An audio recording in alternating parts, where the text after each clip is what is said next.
Hello, welcome. Hi everyone. My name is Brandon Blitz. I am a variety streamer. I stream art, as you can see here. I do play a lot of video games that chat suggests me. I recently got into programming, which I did a programming segment for my stream the other day. And soon I'll be getting into 3D modeling. How's everyone doing today? Hopefully everyone is eating, hydrating, all that. Uh, I when I opened FireAlpaca, they said there's an advertisement that they have a beta channel for their new project, which is basically FireAlpaca SE, which is basically the equivalent to Clip Studio EX, uh, but cheaper, but a lot cheaper. Like half it costs half as less than half as much as Clip Studio costs to have a lifetime license for Clip Studio EX. And this was supposed to be a professional version of FireAlpaca. So I tried port all my settings um into it so far, and the only thing I need to do now is to just get back some of my brushes, because I managed to port most of my settings over from FireAlpaca to SE. Unfortunately, my color palette did not transfer, so I only did remake my skin tone color palette, and I gotta get back my blending tool, which I'm gonna have to I'm gonna have to remake that. I legit gonna have to remake that. Anywho. So far so good. Um, so I just got back home. So I spent 1 hour before, exactly 1 hour before I had to start stream, figuring out how to figure out how to transfer my brushes, and more unfortunately, not so successful in that. I guess, some of it's successful. But half of the stream is like probably half of the stream is gonna be figure out is to just remake some of my brushes. Which, you know what? Fuck it. Might as well show you. Might as well show you. Okay, hold on real quick. Let me pin this real quick. It's over. I can open this up real quick. Nope. Fuck it. Come on. Little shit.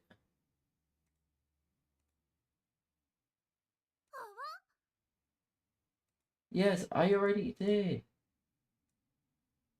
Okay. Alright, here we go. Alright. What I have to do here is I have to do that. How do I window?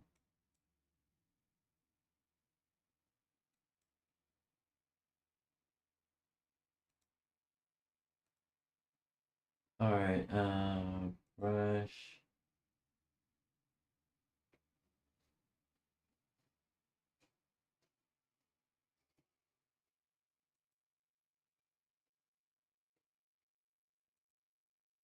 Alright.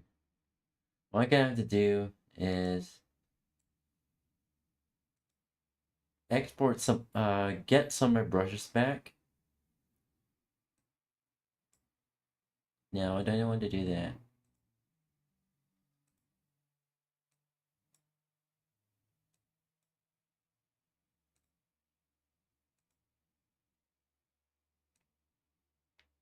Fortunately, I have to get some of my brushes back.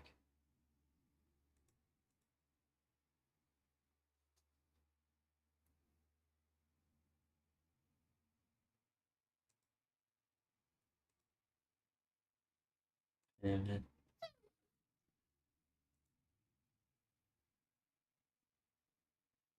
the hair should be now downloaded. And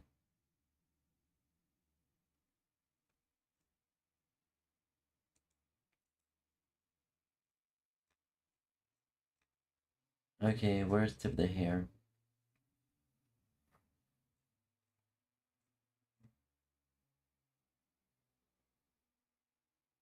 Edge pen to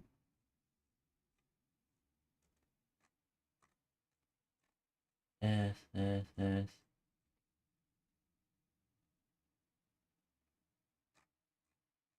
Where's tip of the hair at?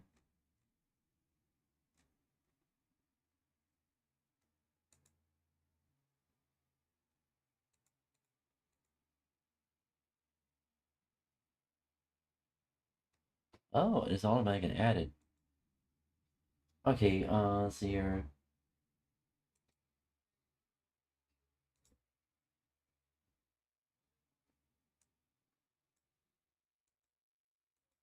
Settings. Okay, so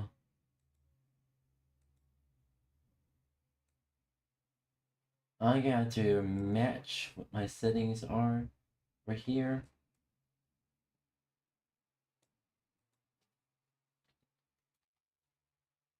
Uh,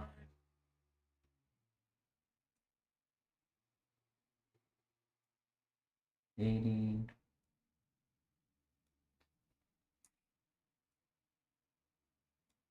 $50.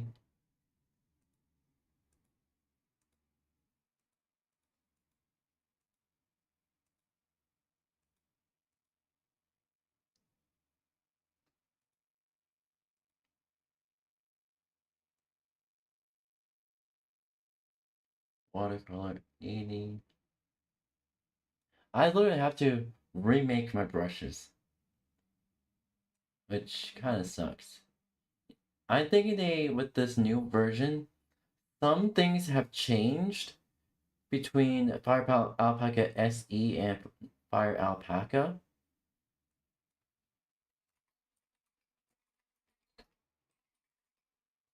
Tool.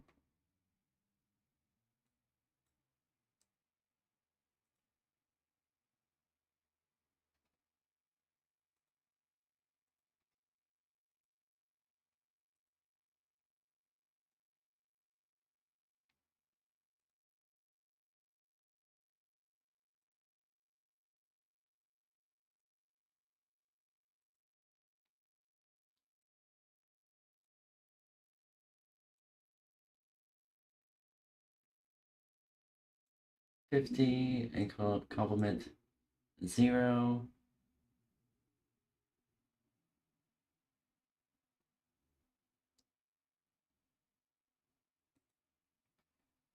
Okay. The new blending tool should be at the very bottom over here.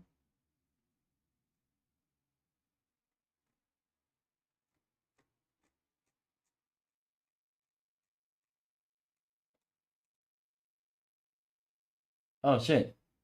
There we go. Fuck yeah. Fuck yeah, we got our blending tool back. You know, fuck yeah. Fuck yeah on that.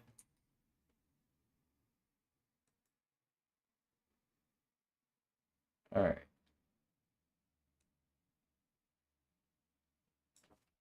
Alright. You know, I spent an hour figuring out how to transfer my brushes. Supposedly, I tried this already, which mostly worked. Is basically going into your, selecting help, go to normal FireAlpaca, help, open config folder, select all, or Control A, a copy or Control C, then go to your FireAlpaca SE, do help, open config folder, and then Control A and then Control V for paste. And that's how you transfer most of your settings. It'll ask you to, if you want to replace it, just click replace files. Boom. And now all I have to figure out is tool. What the fuck? Window. How did I get this to...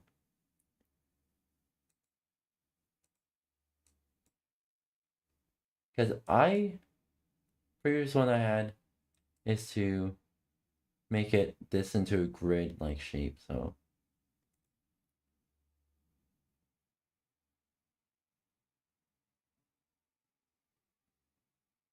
Tool, window, status bar.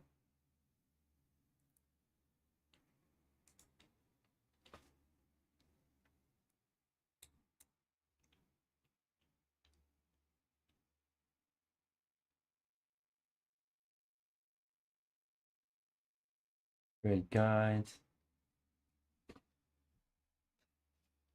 I'm trying to figure out how the fuck did I do it.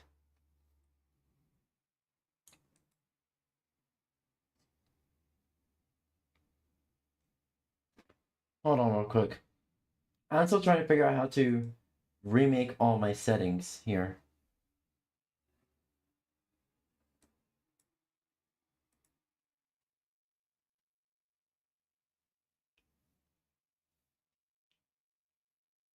Ah, fuck me. Where's my...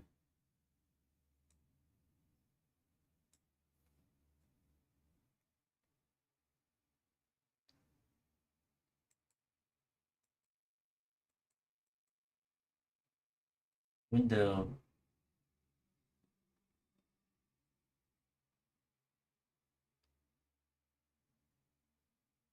View, brush.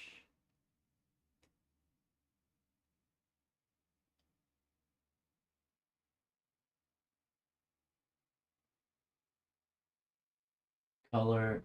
Oh, color. Oh, color. It's color. Color bar. Fuck yeah! We have, well, mostly successfully transferred our settings over to it.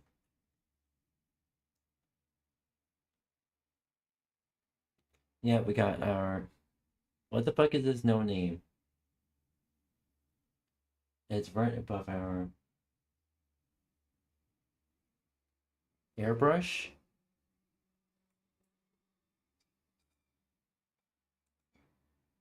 Is this our airbrush?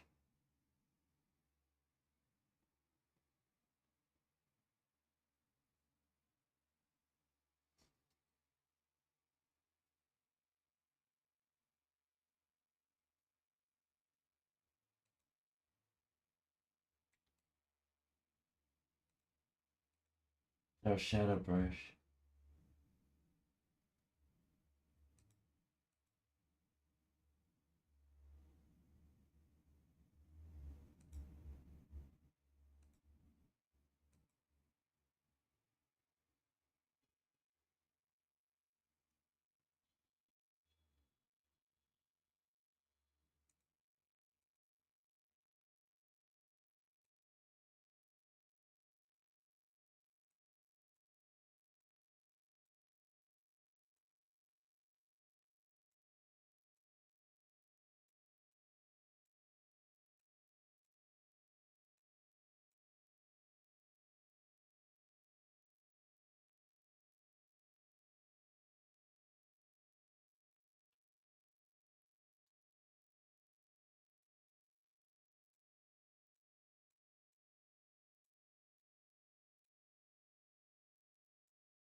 What is this now?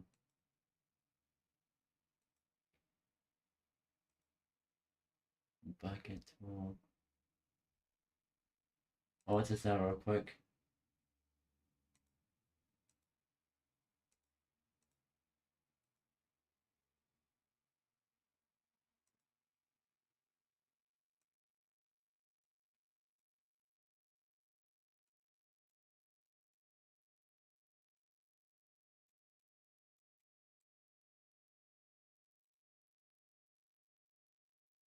Okay, I don't know what the fuck I was doing with the shadow brush.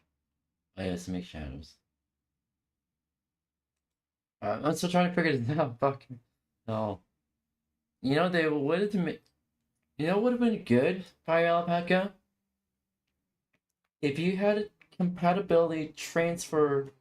If you had a compatibility transfer thing to transfer your FireAlpaca settings to FireAlpaca SE. That would have been great to add. Alright. Alright, one more thing.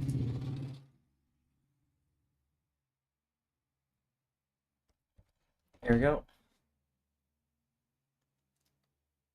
I gotta view the stream on my phone.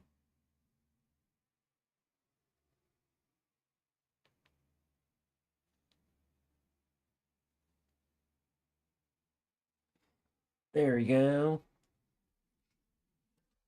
And it's looking good. Alright.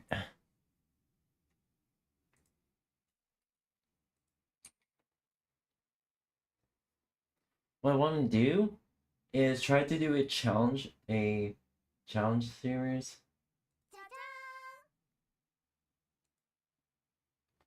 Right.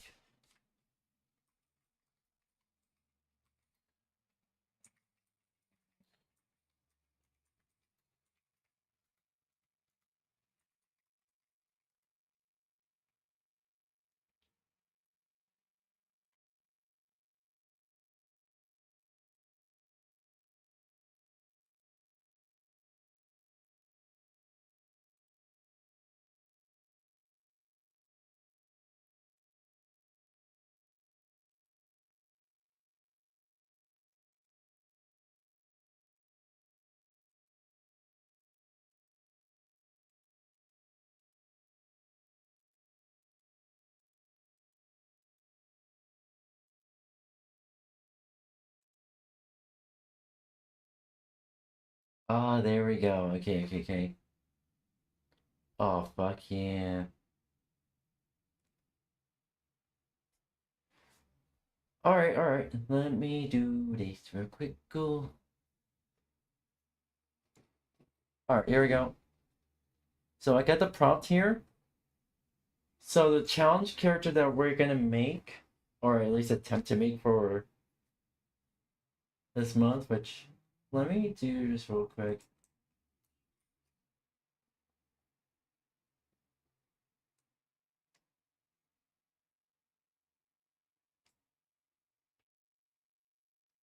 Here we go.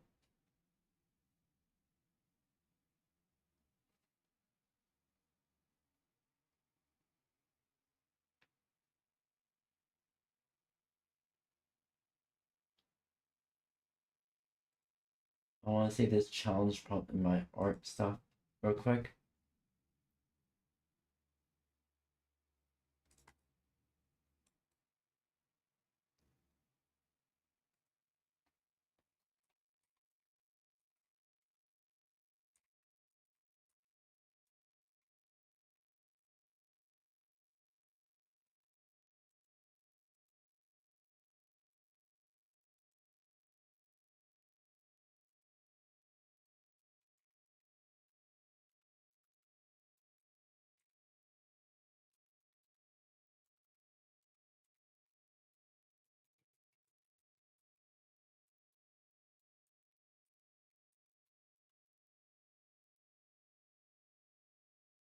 Okay.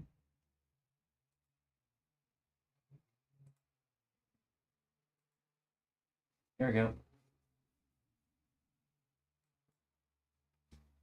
Alright, I have this pulled up.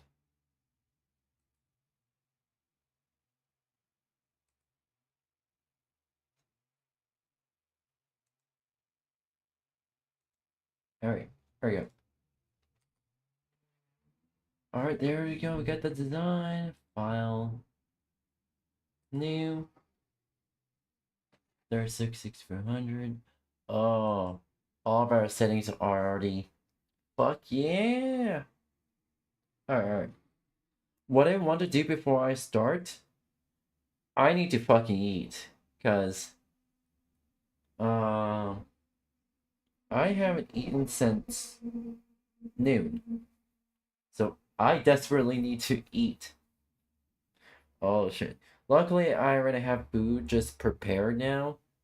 And let me go grab that real quick. And here we go. Ba, ba, ba, ba, ba. Let me go grab that real quick. Alright, and for the minute, just enjoy the video while I go grab my food real quick. Alright? Alright.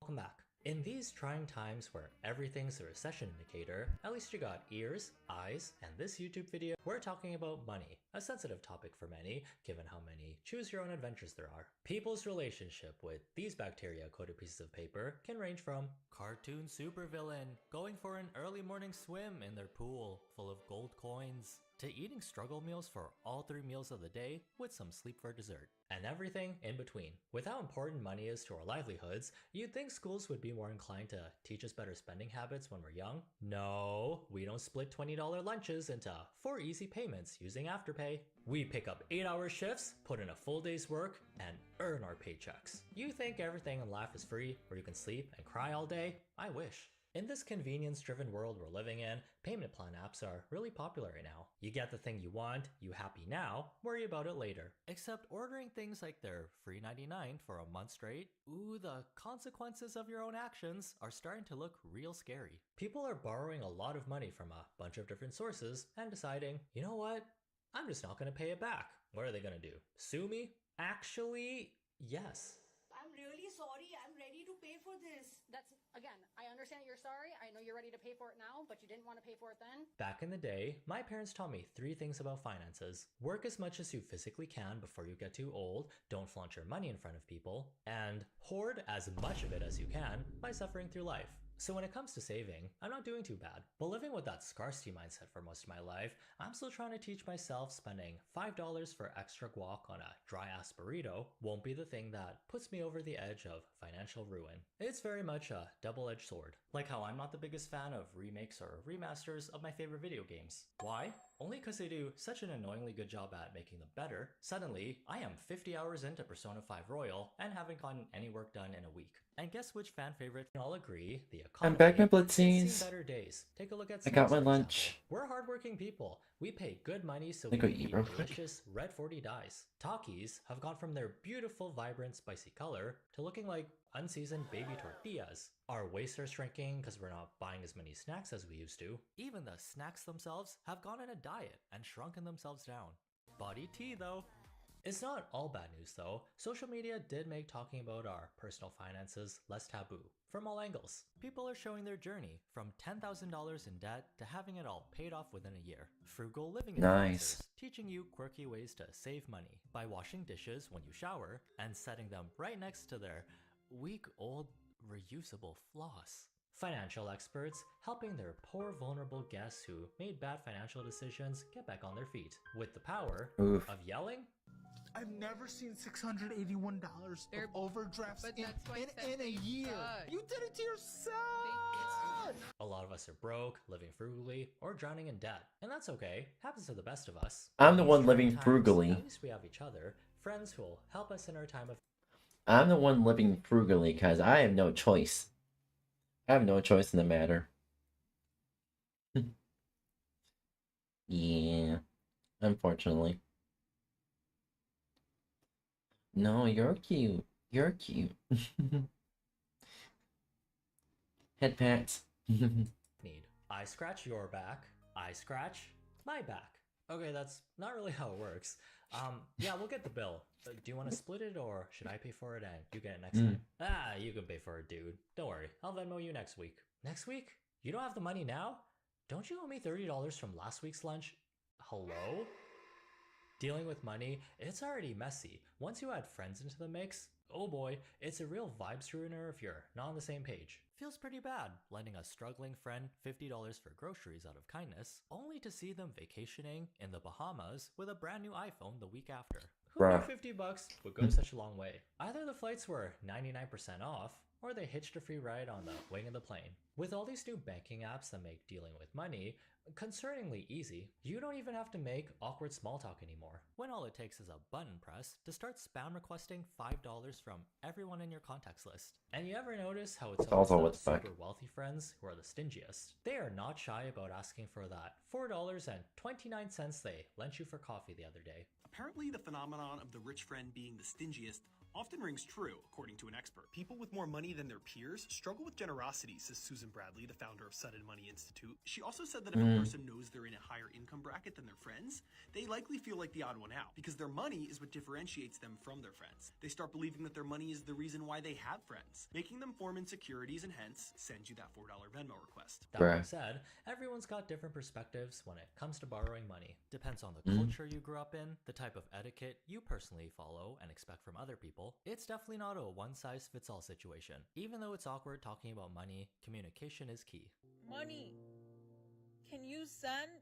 Cause it's kinda awkward sending the group chat an invoice for a playdate you hosted, only to find out charging your friend's kid $1 to sit on the couch is not normal behavior. So after the playdate, I text your mom. Hello, welcome. And Brandy Blitz. How are you doing today? Alright. I gotta eat. I gotta eat. I can't forget. I need to eat. With your share of the expenses for the play date totaling $15 via Venmo. Let's do it again sometime. Because I can't keep doing these play dates if it's so expensive. And she said, expenses? And I said, yeah, she used supplies and food while she was here. And this way we can do this more often without a monetary obligation on just one party, right? Makes sense. Now, she didn't say much, but she did say what supplies. And of course I wrote them down. There was chalk, applesauce, fruit. She sat on the couch, so that's wear and tear. She actually broke a toy. She had 3 juice boxes. She went to the bathroom. She had yogurt. Charging money for pee-pee and poo-poo? That's diabolical. $1 per bathroom use in this economy. My kid is coming over in heavy-duty diapers and doing number 2s in your backyard right next to the dog.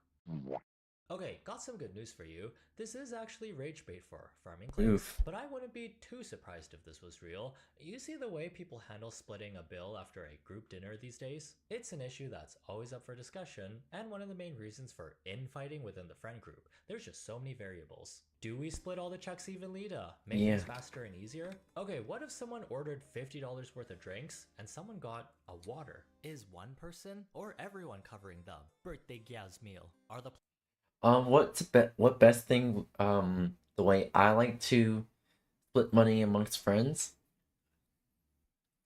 is we tell each other how much we make, we tell each other what our bills are, and then we have, comparable, like, you know the 50-30-20 rule? 50% for your bills, 30% about spending, and 20% savings. Yeah, no save. I don't have any official savings. Most of my money goes to rent.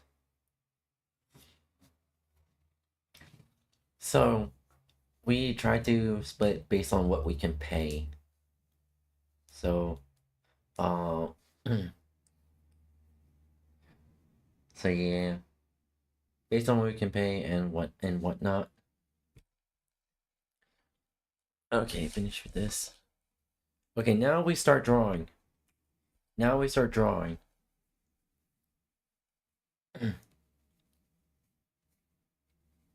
Alright.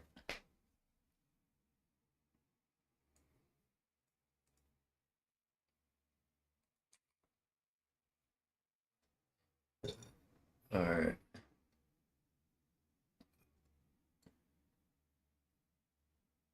Let me bring this over here.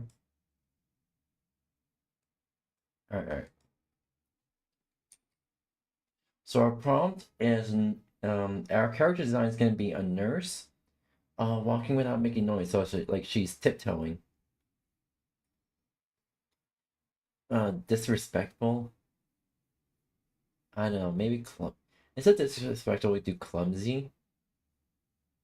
Neat hair. Gonna be turquoise themed. Like the general color scheme is gonna be turquoise. And I'm guessing a creature.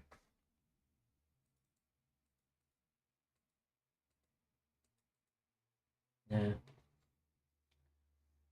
She's gonna be human. And I don't know, she's gonna have a whip. I don't know. Disrespectful and whip. Oh, oh no. Oh no. Okay, that's gonna have some implications, but we're drawing it anyway. Plus ones who just met them for the first time also included? What if the restaurant can't do separate checks for large parties? Is Pepsi okay?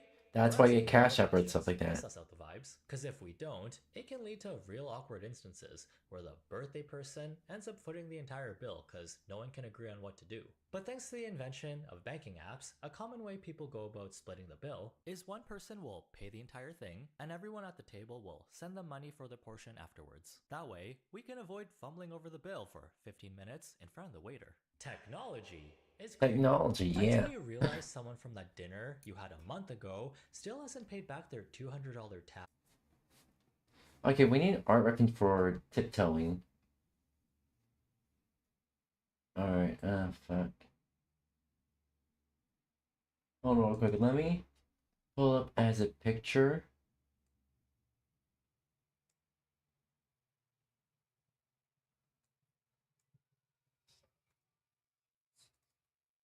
Let me pull this up as a picture real quick.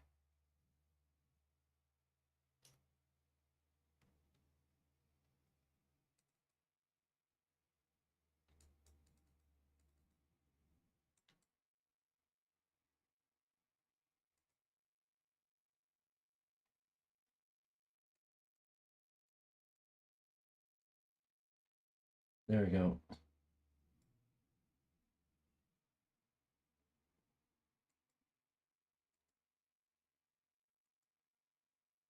Alright.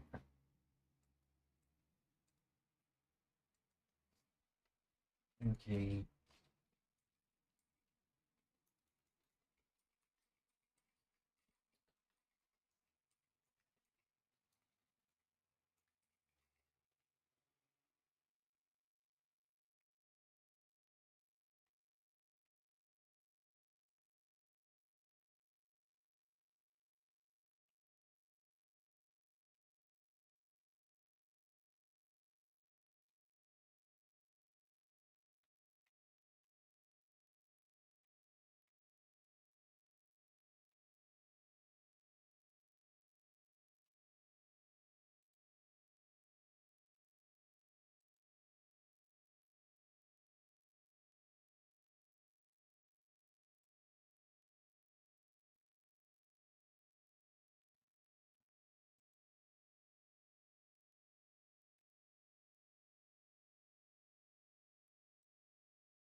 There we go.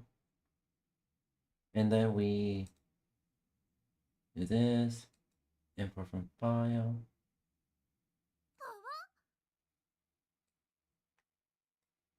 Import from file.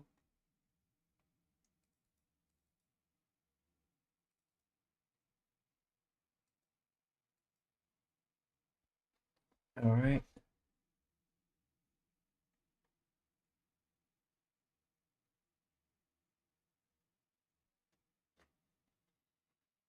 Alright.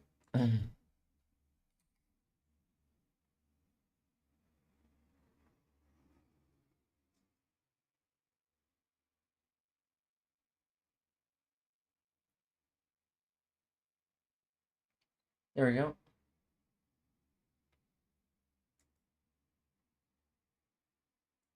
Alright.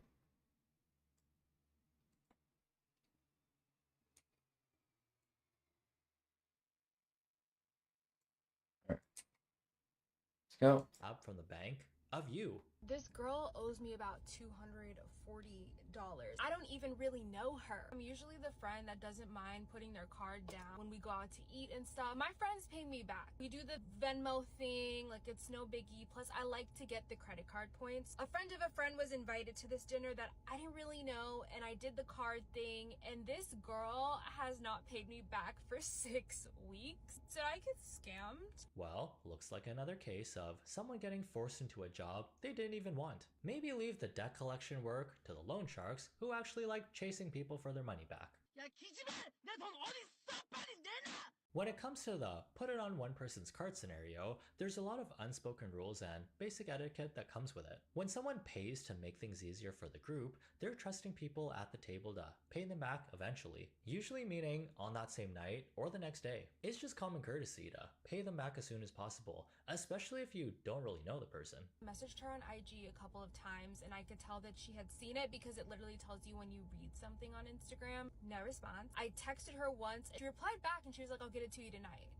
It's been 3 weeks. I just keep following up. This is such weird behavior. You don't go to dinner, rack up $240 on your bill, and then just not pay someone back for it. Like, 6 Bruh. weeks? That's basically 3 paychecks already. What's the holdup? Wasn't she gonna pay her bill that night anyways? Don't tell me people are going out with negative $3 in their bank account, expecting to dine out on someone else's dollar. Hey, would you be okay getting the bill this time since I paid for us last week? Oh, there's actually Pardon. nothing in my wallet. I believe in paying for my meal with hopes and prayers. Yeah, hoping someone will step up and become a human credit card for the night. It sounds crazy, right? But I guess it happens more often than you think, especially when there's people siding with the lady who didn't pay back her $240 acquaintance tab. What do you expect her to do?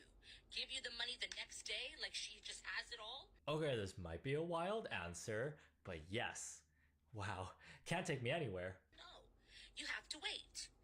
And if you can't wait, you just suck it up and you take the gesture.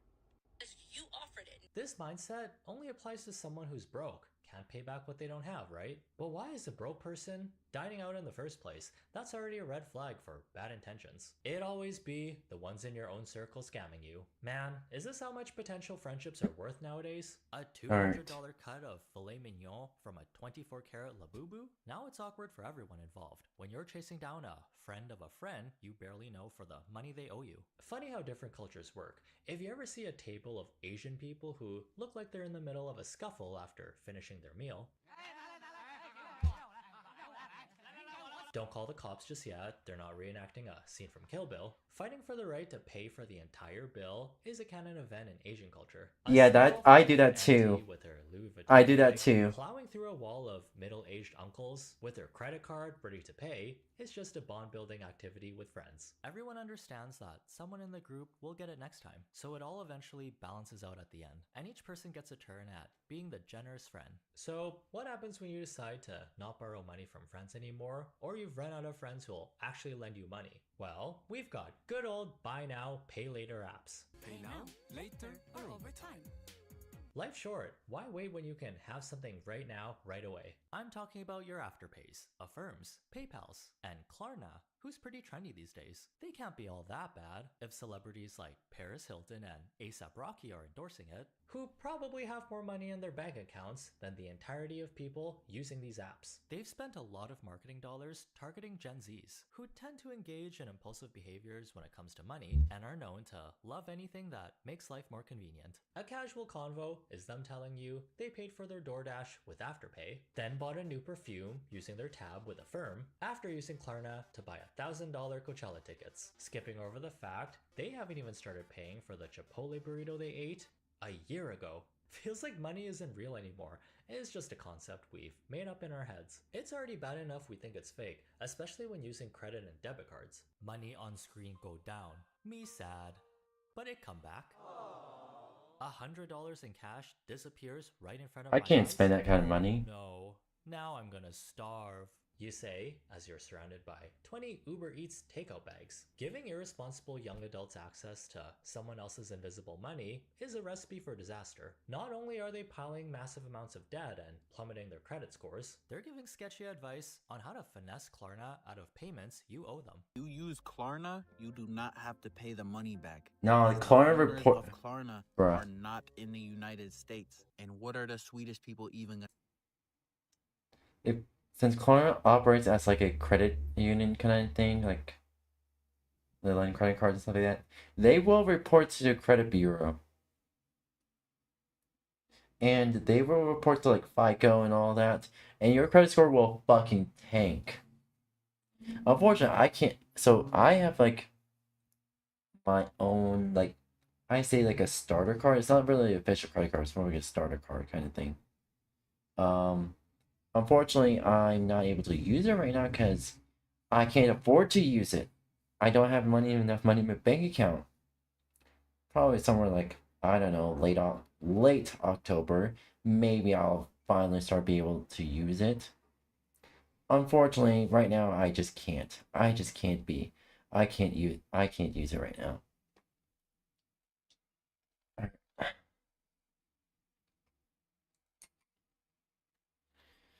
All right.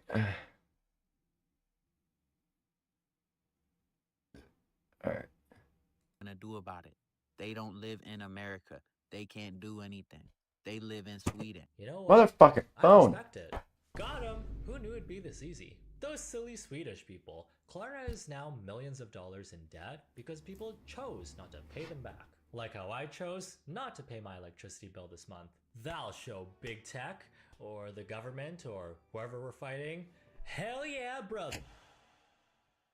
Alright, so making a paper trail of your illegal activities is not the smartest move. First of all, you are probably not getting hired anytime soon. When the job you applied for does a scan of your socials and sees you doing all of this unemployable behavior. Second of all, it's very off-putting. No one wants to be friends with the guy who's always borrowing money and really into get-rich-quick schemes. Third of all, Klarna is a bank. You don't think they're friends with the banks in your city? Hate to break it to you, but if you've already used a buy now, pay later app, they already have your info. Better start filling out that application for McDonald's or Squid Game. Open the schools. Start teaching the kids important money managing skills when their brains are fresh and spongy. It is sad seeing people get stuck in a own nothing, pay forever life, predicting that in about 100 years, big tech companies are somehow going to find a way to capture all the oxygen on Earth, and we'll need to start paying a subscription service just to breathe. Amazon Prime Air or something. They literally As can't long do as that, people care and for it's each other basically from time to time, impossible. it'll be okay. And don't worry about the bill, friend. I got it.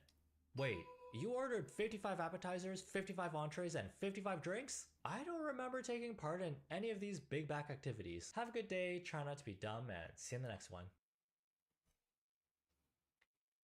Alright.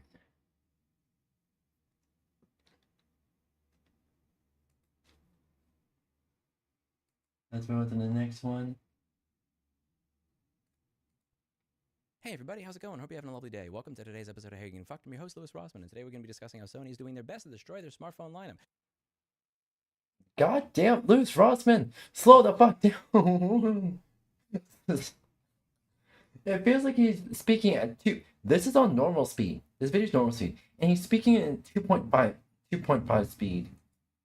It's very interesting that they have a phone that one of their primary selling features was that you could use it as a viewfinder or a monitor for your camera, and they have decided to say that they are going to take that feature that you paid $2,500 for the phone for and put that behind a paywall. So if you want to be able to use that feature now, they sent out this update. It says this is a paid function of the premium plan. You click over here, $4.99 a month. So if you want to still be able to use your camera as a viewfinder, which again is one of the main reasons you may have bought a $2,500 phone instead of a $500 phone, you can no longer do so unless you pay them $5 a month. If you're wondering why this is a useful feature, sometimes people want a nicer screen for their camera, or sometimes people may have beat up 13-year-old cameras that have screens that look like mine.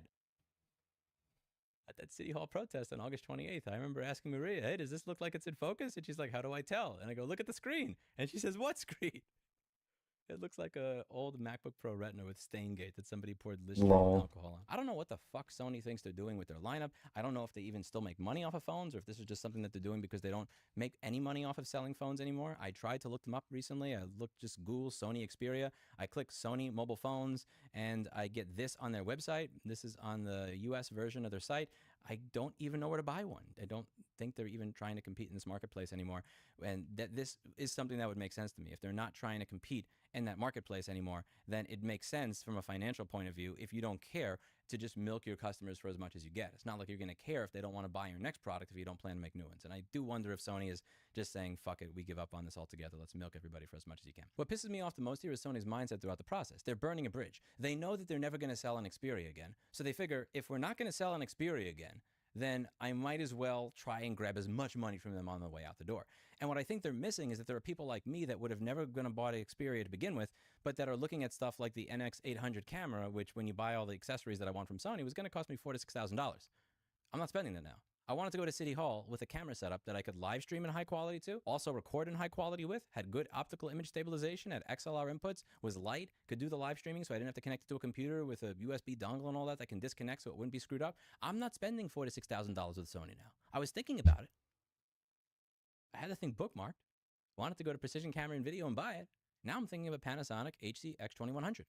Why would I give money to a company that makes it clear that they're going to burn their bridges? That's the thing that bothers me is you could have died the hero. You could have said it's too difficult to compete in this market because the competition is too price competitive, because people want everything to be slimmer. I can't have features like a micro SD card, a headphone jack. Very few people are willing to pay the extra for premium features like being able to hook it up as a monitor to your camera. You could have said we tried to be the best and we did it for as long as we could and now we can't. You could have died the hero. Instead, you became the villain. You got the worst of both worlds. You died because I can't find your phones anymore, and you became the villain while dying. Sony was a company that I have a lot of respect for different areas, and that's going to color my view of them in this video. I like what Sony has done in the past, at the very least with Right to Repair. They have a website where you can buy parts to cameras that are 12 or 14 years old. This is part of their website here. I did the video on this a few years ago. I needed an HDMI port and something else for my NEX EA50. It's a camera I bought back, I think, in 2013. This website looks like it came out fresh out of 1997. This looks like one of the bookmarks or one of the links on the side when you go to msn.com and you had all the things that you could click on to explore the internet. It looked like this. But you could, look at this stock photo. Look at this shit. This stock photo is straight out of 1980. But the thing that I liked about this is that I could find schematics for the camera. The schematic for the camera had all the information that I needed to fix my camera. Not only was it a block diagram, it told me the parts, but it even told me the parts that were on the board. It was a very, very detailed document. And I could buy everything I needed for an NEX EA50. The parts weren't completely cheap. I mean, an HDMI port was $25 or $30, but you have to keep in mind that they are stocking these parts for years after they have discontinued and are no longer selling the product. And that's awesome. However, that is a separate department of Sony than what they're doing with their phones. A bunch of issues where they just stop working and they're not really doing a great job of supporting it. The temperature and humidity caused a defect in the motherboard, leading Xperia 7 units. By the way, what the fuck is with this naming scheme? We have like a number and then you have a Roman numeral after it. That is so confusing. That completely rots my brain. But they have issues with their flagship phones where they just stop working for no reason, which is really shitty. And on top of that, they're trying to turn their existing devices into subscriptions. Like, I remember back when Sony made phones that were really, really respect-worthy and worth buying for these reasons. I don't own a Sony because there were some trade-offs on it, but I respect the decision to buy a Sony because they had things like a headphone jack. They had things like a micro SD card slot. And these are very useful if you are somebody who deals with media a lot on the go. If you're somebody who takes a lot of pictures, takes a lot of video on your phone, you may want the ability to take your micro SD card out and just load another one in without having to worry about transferring stuff off. It's much quicker to take a card out and put it back in than it is to plug it in via USB or upload it via Wi-Fi to a cloud. That's a really nice feature that you used to be able to get on phones that you don't anymore. The other is the headphone jack. The headphone jack is not just useful for headphones, it's also useful if you want to do mobile live streaming or mobile recording with your phone and you want to be able to do that mobile live stream with high quality sound. You could get something like this video microphone and you could plug it in using the 3.5mm jack. And it also had a really nice attachment that would grip it onto the phone very nicely so you didn't have to worry about how to mount it. It was actually a decent thing to use as a handle for the phone while you're carrying it and live streaming so people could hear you. It also had one of those things, it was a windscreen.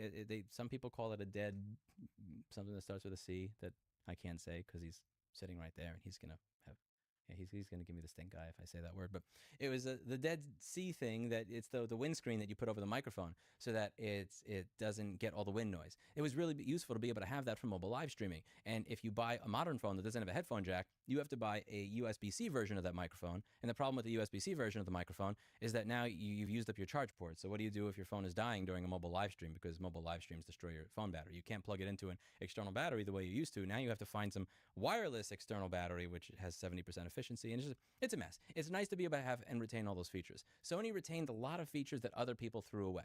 That was the only compelling reason to buy a Sony.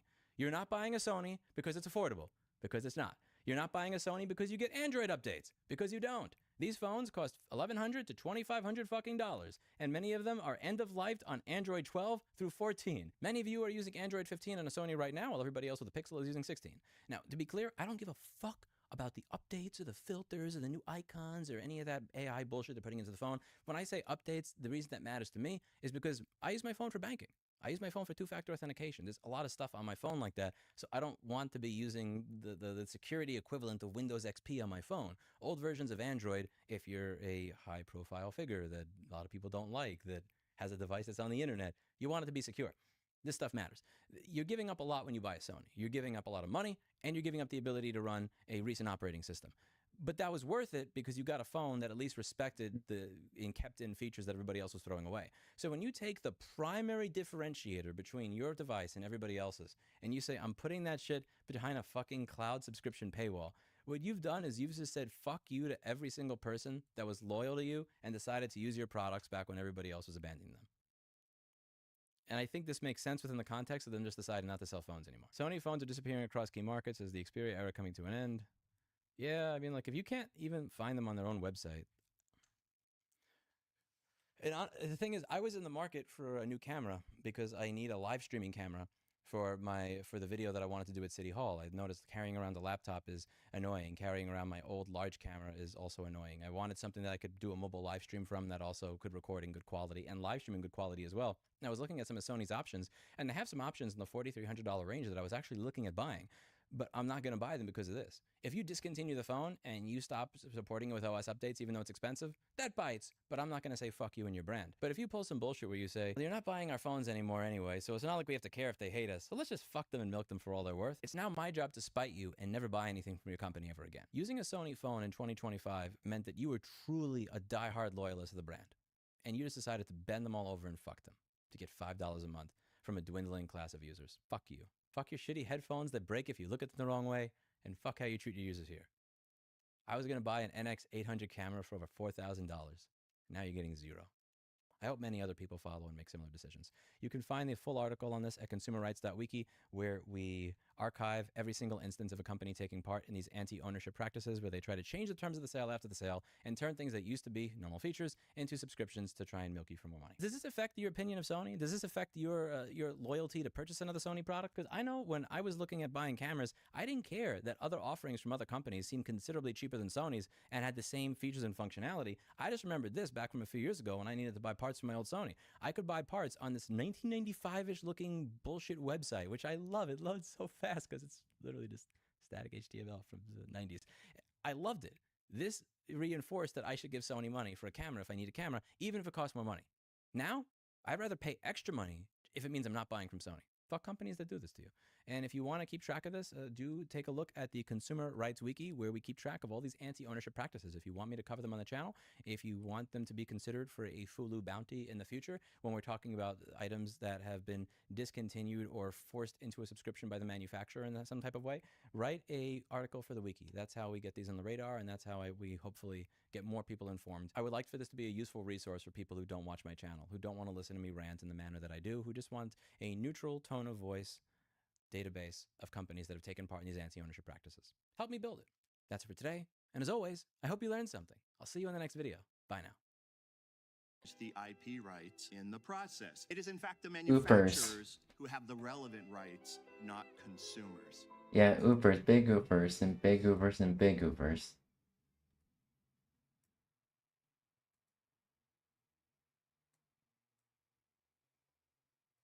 So apparently Gen Z is lying on job applications. Actually, a headline floating around right now from a website called Work Life. Gen Z's lying on their resumes and job applications. And it's not why you think, except it is why you think. I mean, have you seen the job market right now? I don't blame them, do you? This entire article from Work Life here is just a bunch of corporate propaganda, and it focuses exclusively on how Gen Z is lying on their resume. But the truth is, everyone is, and they have been. I mean, thousands of resumes out there only to get Casper the Friendly Ghost in return. Underpaid positions looking for people with a PhD and 10 years experience in a skill that was only invented 1 year ago. It's ridiculous. So people are doing whatever they can to get to the interview because that's what matters. They say they did a 1,000-person survey, and 47% of them were Gen Z, and they admitted to lying. People lie on the resume and job application because the people posting the job ad might not even be the ones hiring you. They might not even know what the job actually entails. Half the requirements were probably copied and pasted from some other posting. And with all the ATS systems and AI filters out there now, if your resume doesn't match their list word for word, an algorithm will put your resume in the trash before you ever have a chance to explain. So, like any smart person applying to jobs, you do what you can to get to the conversation because you can generally explain a lot over the phone or in an interview that you'll never get the same time of day to clarify when you just click apply. So, you're going to tell them exactly what they want to hear, and if that's a lie, then go ahead. Because another thing they don't mention at all, I never see this, is that companies lie too on job applications all the time. It goes both ways. They won't talk about how the job description often has nothing to do with what you'll actually be doing once you get there. They don't tell you that their culture is a paint-by-numbers copy of every other corporate mission statement. It might say opportunities for growth, and that usually just means you can do more work for the same pay. They might say we're like a family. We've all seen that in the job description. The dysfunctional kind, though, that you can't escape, where your dad's the CEO and HR is your evil stepmom and your annoying cousin Chad is now your manager because he's been there longer. They might say competitive salary, and what that really means is they just compete to see how little they can offer you. Or maybe they list unlimited PTO, which really means only if you never take it. Sure, it's unlimited, but the second you request a Friday, Karen from accounting will start questioning if you're fully committed to the team. It might even say this is a permanent position until they restructure the entire company in 6 months. And they knew they were going to do that the entire time they were looking for someone to fill this role. And my favorite one that I see a lot in job postings are, we're financially stable, on our own, blah, blah, blah. And that's usually said right before announcing layoffs. But instead of addressing any of that, they're coming up with this new thing called skills-based hiring, where essentially it's just a way for companies to skimp on training you, because that costs money. And this should help more people get hired because it's based on what you can do when you get to the job. Sounds good, right? I've been on job interview that did that. Basically, companies are just looking for young, cheap, fully trained, and desperate enough people. There's one job interview that did that. That did basically you gotta do this challenge in order to get the job. Like, look, I'm broke. I'm willing to play your stupid game.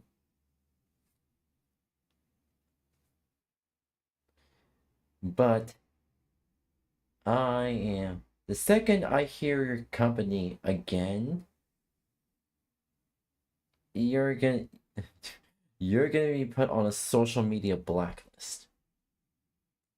To accept a salary that wouldn't even cover rent in 1998. And the entire time, they act like they're doing you a favor. There's actually a statistic in the article here that's hilariously dumb. Right here it says, Flex Jobs found that 19% of respondents fake enthusiasm for company missions. So you're telling me that the other 81% are genuinely passionate about leveraging synergies to enhance shareholder value? If 19% was the real number, LinkedIn wouldn't exist. Every all-hands-on meeting proves the truth. It's not 19%, it's 99%. The real headline for this article should have been, companies lie on job postings every day. But let's yell at Gen Z so no one notices. In my opinion, if employers can just bait and switch roles all the time for urgent openings that have been reposted for years, then Gen Z lying on a resume is a non-issue. It's just playing the same game companies invented. And they even try to scare you into not lying on your resume with some horrible logic here. Workers sometimes feel they need to stretch the truth to meet job market pressures and expectations from prospective employers. No, Which is sad. They're just doing whatever it takes to get to an interview with a human. You gotta love. It is quite sad because, really, realistically speaking, realistically speaking here, what company puts reasonable, it has a reasonable job description? Almost no one. Almost no one. All these career experts that probably haven't had to apply for jobs in forever. And my favorite is that it's from Flex Jobs here. You know, that remote website that just takes a whole bunch of other remote jobs posted everywhere else on the internet for free? and then charges you to view them. You can go find the same job on Indeed that FlexJobs has listed for you, but FlexJobs is going to make you pay. Now, it says, the risks of dishonesty are severe. Research from reference-checking firm Checkster found that 7 in 10 recruiters would not hire candidates who lied on resumes, even with a good reason, while more than 3 in 5 would reject applicants providing false references. I have a feeling that that's total nonsense because recruiters usually do whatever it takes to get their money. They don't care if you're lying on the resume. They're just trying to get their bag. I mean, have you seen what these recruiters do? They'll say something like, well, I need your commitment today. If I can get you in today, I need you to have it right now, ready to go and join. They're so pushy. I don't think they actually care if you lie on the resume or not. They just want to make a living. So this is just fear-mongering. The people that write these articles don't have to deal with the market that they write about. It's more fear-mongering here. People may feel compelled to stretch the truth, but doing so can have negative consequences, as employers will eventually figure out that you are not completely honest in how you represented yourself. The company really doesn't care unless you're taking money away from their bottom line. Honestly. They're not going to be like, wait, hold on. You said you had 3 years experience and you only had 2 years, 11 months. Get out of here. No, they're going to care about if you can do the work and hit the bottom line or not. In other words, he adds, job seekers should remember that while the pressure to find work may be real, providing employers with authentic versions of their career story is the most honest bet. So even though you have bills and stuff, and it wasn't your fault you got fired from the last job you had because they did a massive round of layoffs, now you have a job gap, you should still be honest and just leave it on there. Keep applying. Keep getting put in the trash, too. Just like where this article belongs. Shouldn't companies also do the same, though? Provide authentic descriptions of what their job and culture is actually like? But they won't do that, because that's how the game is played. They focus on the employees, not what companies are doing. Anyways, while 10% stretched employment dates to cover in unemployment gaps. I mean, let's think again. Why do people do that? Because you're going to go straight to the garbage. In an effort to avoid being overlooked, or rank higher with ATS scanners, or be the perfect fit for a role, many are resorting to embellishments for the sake of staying competitive. Many HR leaders are rethinking their approach entirely, advocating for skills-based hiring that focuses on capabilities rather than traditional credentials. So now instead of having to train you or give you anything at all, they just want you to come in and be able to do the job. Skills-based hiring saves us money on training. Add in the rise of influencers openly encouraging others to lie on their resume. It's no surprise that many Gen Z job seekers feel tempted to exaggerate their own career stories. I mean, do you not have bills? Have you ever done everything you could just to work and get by and still told no? Well, I guess not, because that's the real world. You're not doing anything wrong. You're just doing what you can to talk to someone so that you can explain yourself. Or maybe not. Maybe they don't ask any questions, and you just roll with it. That's what I do. As long as you're increasing their bottom line, they're not really going to do anything about it, unlike what this article says. They'll find you out eventually. They won't care as long as you didn't break any laws. But having said all that, I hope everyone's doing really well, and I'll see you in the next one. Yeah. They won't care. Ooh, okay. This one.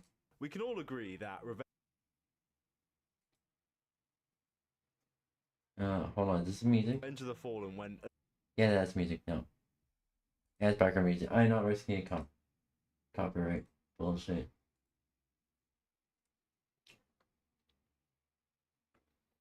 I'm not risking copyright bullshit.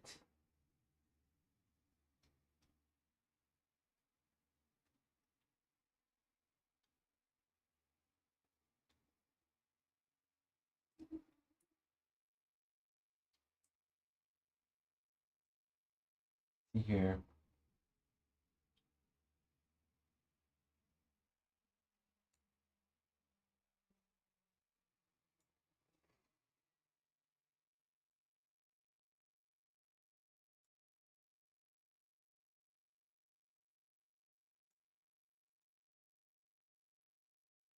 Let's go. I've come to find that the shower drain is the new trash can. For the first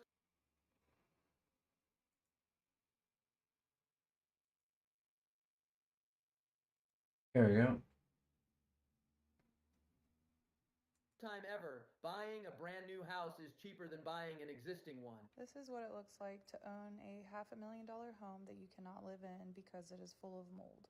Okay, so with the prices of real estate still being unaffordable for most people in 2025, I thought we should take a look at new construction builds again, because around 30% of all sales right now are still new homes. And as we're going to see today, it does not look worth it to me. We have a ton of examples to go over along with comments from you guys from previous videos, but let's just jump right into one of the home inspections. 1 out of 10. Let me know what you think. about how well the builder did here. I've come to find that the shower drain is the new trash can. Like, what is that? Am I just being picky or what? Check it out. The baseboard is warped and there is some type of moisture that I am picking up here in the closet. Dadgum, dude. So the builder apparently didn't want me to inspect this electrical panel. This condensation should not be happening here at your suction line. That's going to need repair. And this is your emergency condensate drain line. Tell me what's going on here, guys. What's up? That's not right. Well, that's a little loosey-goosey here. Same with the trim. And the cooktop. I mean, this stuff just sticks out to me. Dang. And we're talking about a $460,000 home, a little bit over the average. It's going to get way worse in this video. We have 800, a million, and 1.7 million flip, all with basically the worst construction you can think of. Some of the comments, how's the debris in the drain not sabotage? I wonder the same thing every time I inspect a new home. So that's how common it is. I'm never buying a new built home after all of these videos. Perry Homes is terrible. I feel bad for whoever's buying the house. 100% some innocent people are going to buy it. Well, we're going to have an example of that later in the video, unfortunately. A comment from one of you guys, none of these houses are properly insulated either. You will hear everything. And if you want to talk about the new construction luxury apartment buildings, it's even worse. You're going to hear your neighbors above, below you, and side to side. It will just be a nightmare. So this is my third time at this property. First time doesn't count. That was a pre-drywall inspection. But I did the final inspection on this house over a month ago. And the very next day after that inspection, the builder said the house was going to be ready, and that was their walkthrough. It's April 25th. Over a month later, I'm back again because the house obviously wasn't ready, and the clients wanted me to come inspect it for the third time. Nah. So powered. No power. House is supposed to be finished. Bruh, how the fuck is the house not finished? Weather stripping too short. Okay, here's our gutters. Let's see if I can stylize this. But all the water is collecting on this side. And this is only part of the video. He keeps going through all of the issues on this house for the third time. What else are you really supposed to do? It's pretty clear to me that the builders just do not care at all. It really is just embarrassing, and you know that this house is not affordable at all. Most likely on the higher end, it's just built with toothpicks and cardboard. Another comment from you guys, results of workers that get pushed to finish faster and faster, cheaper and cheaper, with ever worsening materials and a possible lack of pride too. And I know seeing these videos on YouTube, on TikTok, people are finally waking up. I feel like this doesn't get spoken about enough, but it's new construction homes, okay? They are trash, bro, and these builders consistently keep building them just to be trash. They know what they're doing. They know there's all these faults. They know they're going to be screwing the home buyers, but they get away with it. And then when there's the inspectors that get hired to come through to do the job, they do their job correctly and good, they're like, hey, you can't sell this house until this stuff gets passed. Well, then they get that person, they get rid of them. Now they're like, they've got their own like in-house inspectors that are passing these houses that should never pass off, right? They're selling them to people. Some of these people are first-time home buyers, but regardless, they get into the home and like the homes are flooding. If you have not seen some of these TikToks where like the homes are flooding, just falling apart, then they get on the phone like, hey, this is not under warranty, or this is under warranty, but, you know, they don't come out and fix it and stuff like that. It's just crazy to me how it's like nobody's getting in trouble for this shit. Every time I see this shit, I'm like, nope, I would never Lobbying. $1 million home. Lots of lobbying. And like that are just complete trash. You touch the brick, it falls off. We will be seeing examples of that soon enough, but again, it looks like there are no consequences. Nothing really happens at the end of the day. They just keep building communities full of these new homes. Some of the comments: I work for developers. The #1 goal is to get the cheapest contractor you could find. It starts there. I watch inspectors on these $500,000+ homes, and my jaw is always on the floor. Give me a 1900 to 1999 build, hence use your own private home inspector prior to purchase. I think that's part of the reason why there are so many home inspector TikTokers. I mean, they have entire collections of just ripping apart these homes. Now I want to hire them whenever I look for a home in the future, because I know that they'll at least be thorough and won't be in the pockets of any of these developers. I tell my clients that if I were to build a new house, I would micromanage everything and determine what materials are used, because you are right. And to add on with building these houses as fast as possible, we have a comment from one of you guys: housing being seen as investments rather than homes caused this. Homes used to be built to live in for a lifetime. Now they're built to get equity and to be flipped in a couple of years. I couldn't have really said it better myself. New construction. Everything looks great. Until you spot this. A gas meter right next to where the car pulls in. Not technically a defect, but still not ideal. One wrong turn, and boom. Gas meters this close should have protection, like a bollard or barrier. All right, these contractors at this house used OSB board on the stairs and then just stained it, and that's how they're gonna sell it. Check this out. Look at that. There's a couple other things I'm gonna show you with this house, but it goes all the way up. It's Check fucked this up. crazy looking room out up here. All right, you come up the stairs, and then you see this room here. It just kind of looks like it was extra attic space. They just laid some flooring down. I don't know, I guess you could use this as a closet. And then you gotta see the master shower. This is crazy. All right, so you go into the bathroom. I mean, it's nice, looks good. But here's the shower, and check this out right here. I guess they trimmed it. They didn't even trim it. That's just how it is. But when you try to open it, it hits there, right? So you're like, oh, okay, that's crazy. Let's just push it in. When you push it in,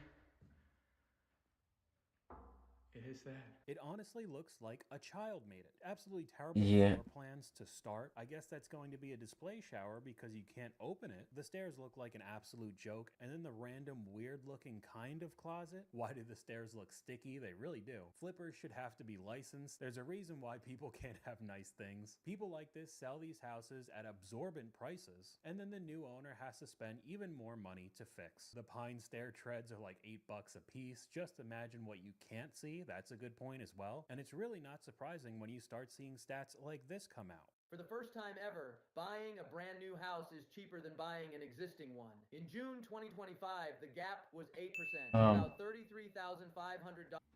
You know,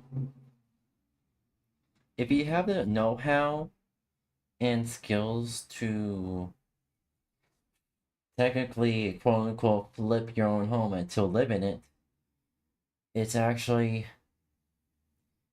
a lot cheaper to get a foreclosed home. So a home that is completely empty, devoid of anything at all except for electricity and gas.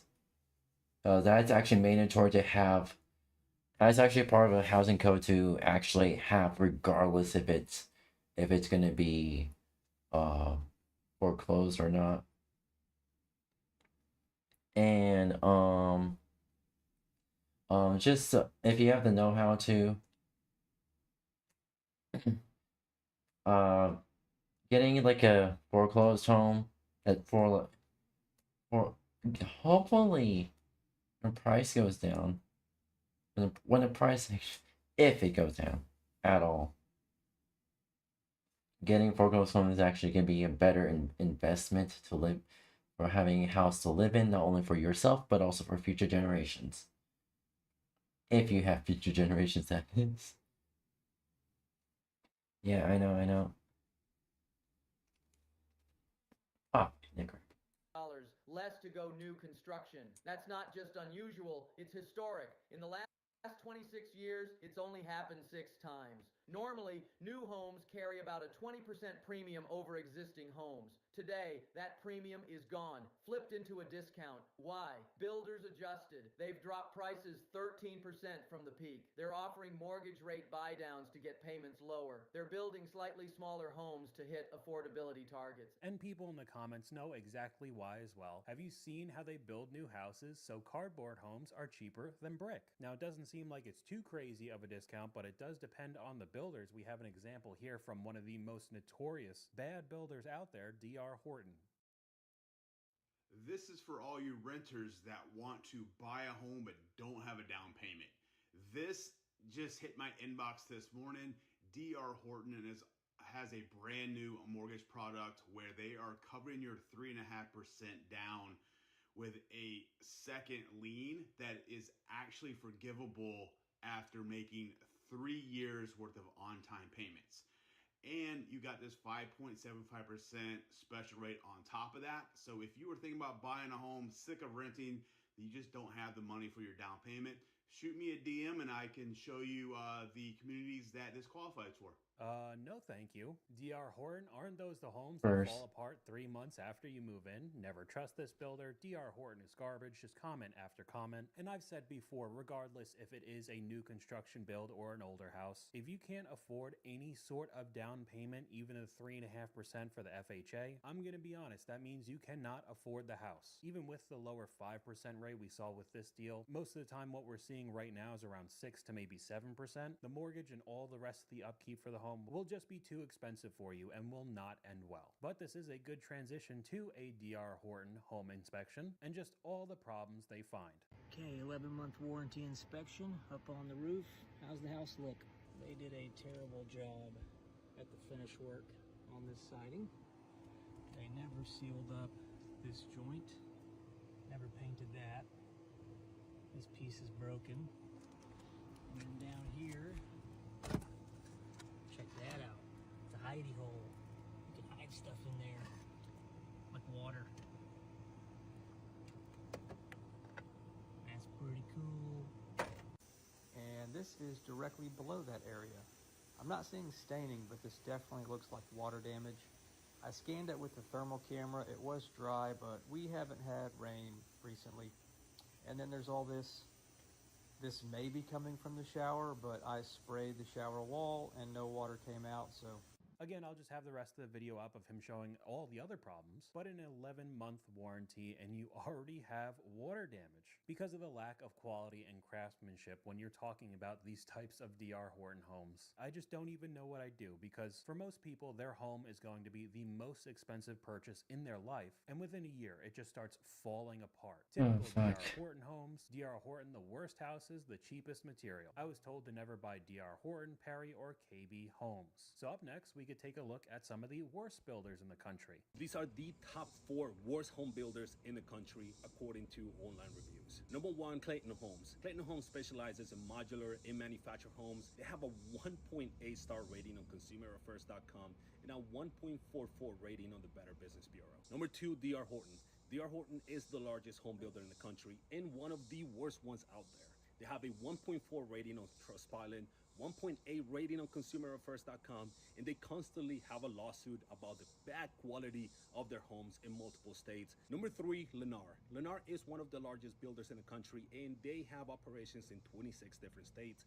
They have a 1.23 star rating on the Better Business Bureau, a 1.4 rating on Trustpilot, and a 1.1 on ConsumerAffairs.com. Number 4, Pulte Homes.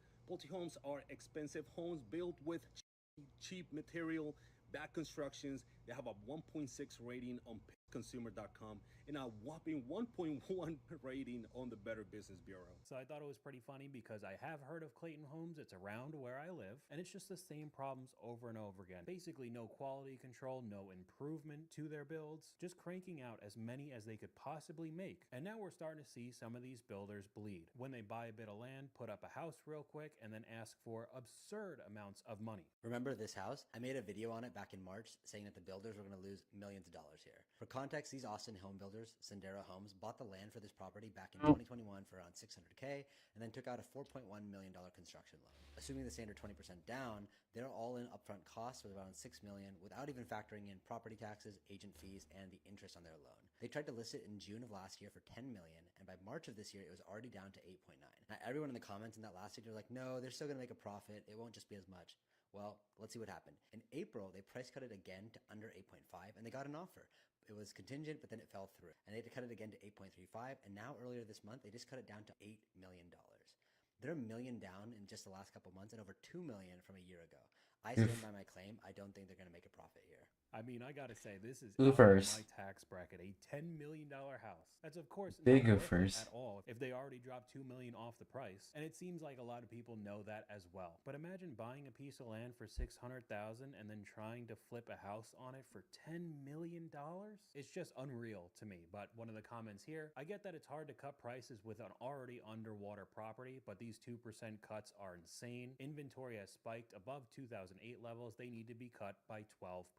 Let alone the fact that most likely the construction of that home is probably not top tier.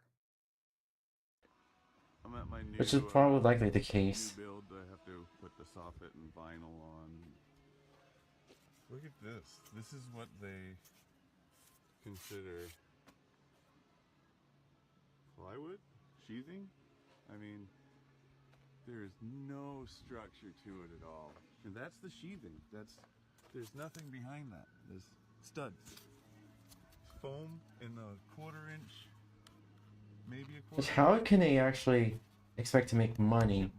So that's what's on the new house, is basically styrofoam and cardboard. Just example after example. I could make this video an hour long if I wanted to. Another comment from you guys, I know someone who rented a new construction luxury apartment. He's the first tenant in his suite. He filled the sink to wash the dishes and the counter collapsed because the material was so cheap it couldn't handle the weight of the water in the sink. He's happy he's a renter. I would be too, because that's going to cost a pretty penny to fix. And when it comes to these new construction builds, not even the grass, the land that it's on, is safe. Looks like they're about to put some sod in. Oh my fucking god. Look what they're gonna put it on top of. Are you shitting me? The grass don't grow that well. Look how big these rocks are. This is crazy. Oh, and then a whole bunch of paint too. That's some good stuff for some soil. So that's great. Hello. What did you miss? Rocks, gravel, and paint. What could go Okay. wrong? Okay. Hey, Bassness, how are you? Okay, so let me explain here real quick. So I got a notification from FireAlpaca saying they're doing beta testing for their new product called FireAlpaca SE. And basically it's supposed to be a professional version of FireAlpaca to I assume it's to compete with Clip Studio EX or programs like that. And basically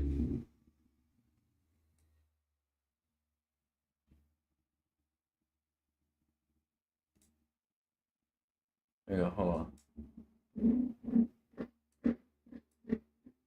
So it's supposed to be a program for professional artists, basically. So there's one now we have FireAlpaca for professionals and FireAlpaca for our hobby, for our home or hobbyists.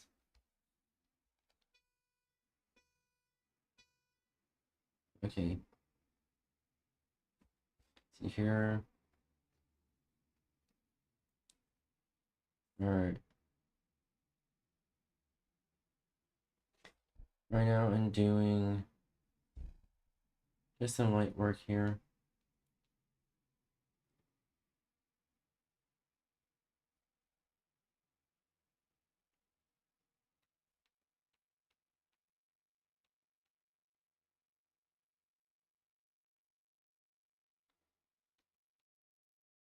If I can do just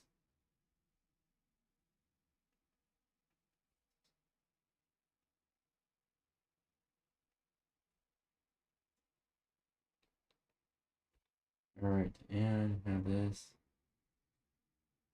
here, and then there. Alright.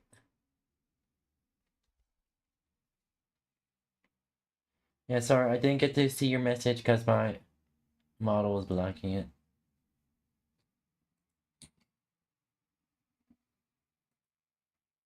Alright. So how are you, Vastness? Alright. See here. Alright. Let's continue the video. Have a whole asphalt 12 by 12 pad under my front lawn. I hate 𝙂𝙚𝙣𝙚. As a landscaper, this aggravates me, and clients wonder why we charge so much. Yep, these builders really like to cut corners and go for the cheapest option. It really is just never ending. Gotta love it when you pull up to a new build like the one behind me, and the project manager already has the doors unlocked, and he's waiting for you, and the first thing he says is, "I'm not even sure why the clients even ordered a home inspection, but she's all yours." Let's see if this house is in good a shape as he thinks it is. We got a great tankless water heater plugged into this power outlet, but this outlet is not testing as GFCI protected. Which is big oof. I got no clue what this switch controls.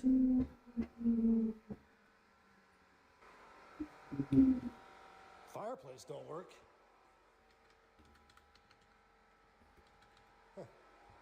That's a concern. Looks like we missed a toilet. Why are all the can trims popped down? And same with these.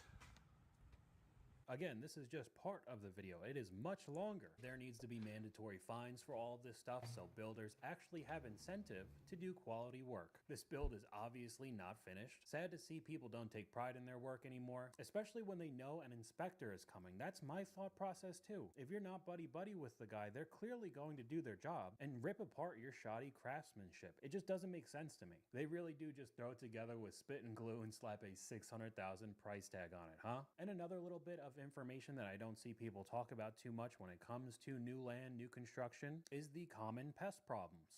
Hey, David 𝙂𝙚𝙣𝙚 with J&J Exterminating here, out looking at some new construction, new home being built here in Bridge City, and with every new construction here in Southeast Texas, you can almost Layer 3. guarantee you're So base first 3 layers are draft layers. couple pest problems kind of right off of the bat. Just making sure everything works. You know, with new construction, you've got a piece of property that was maybe a wooded area or a field or something like that, that you come in and clear cut everything, build pads up and put a house in the middle of.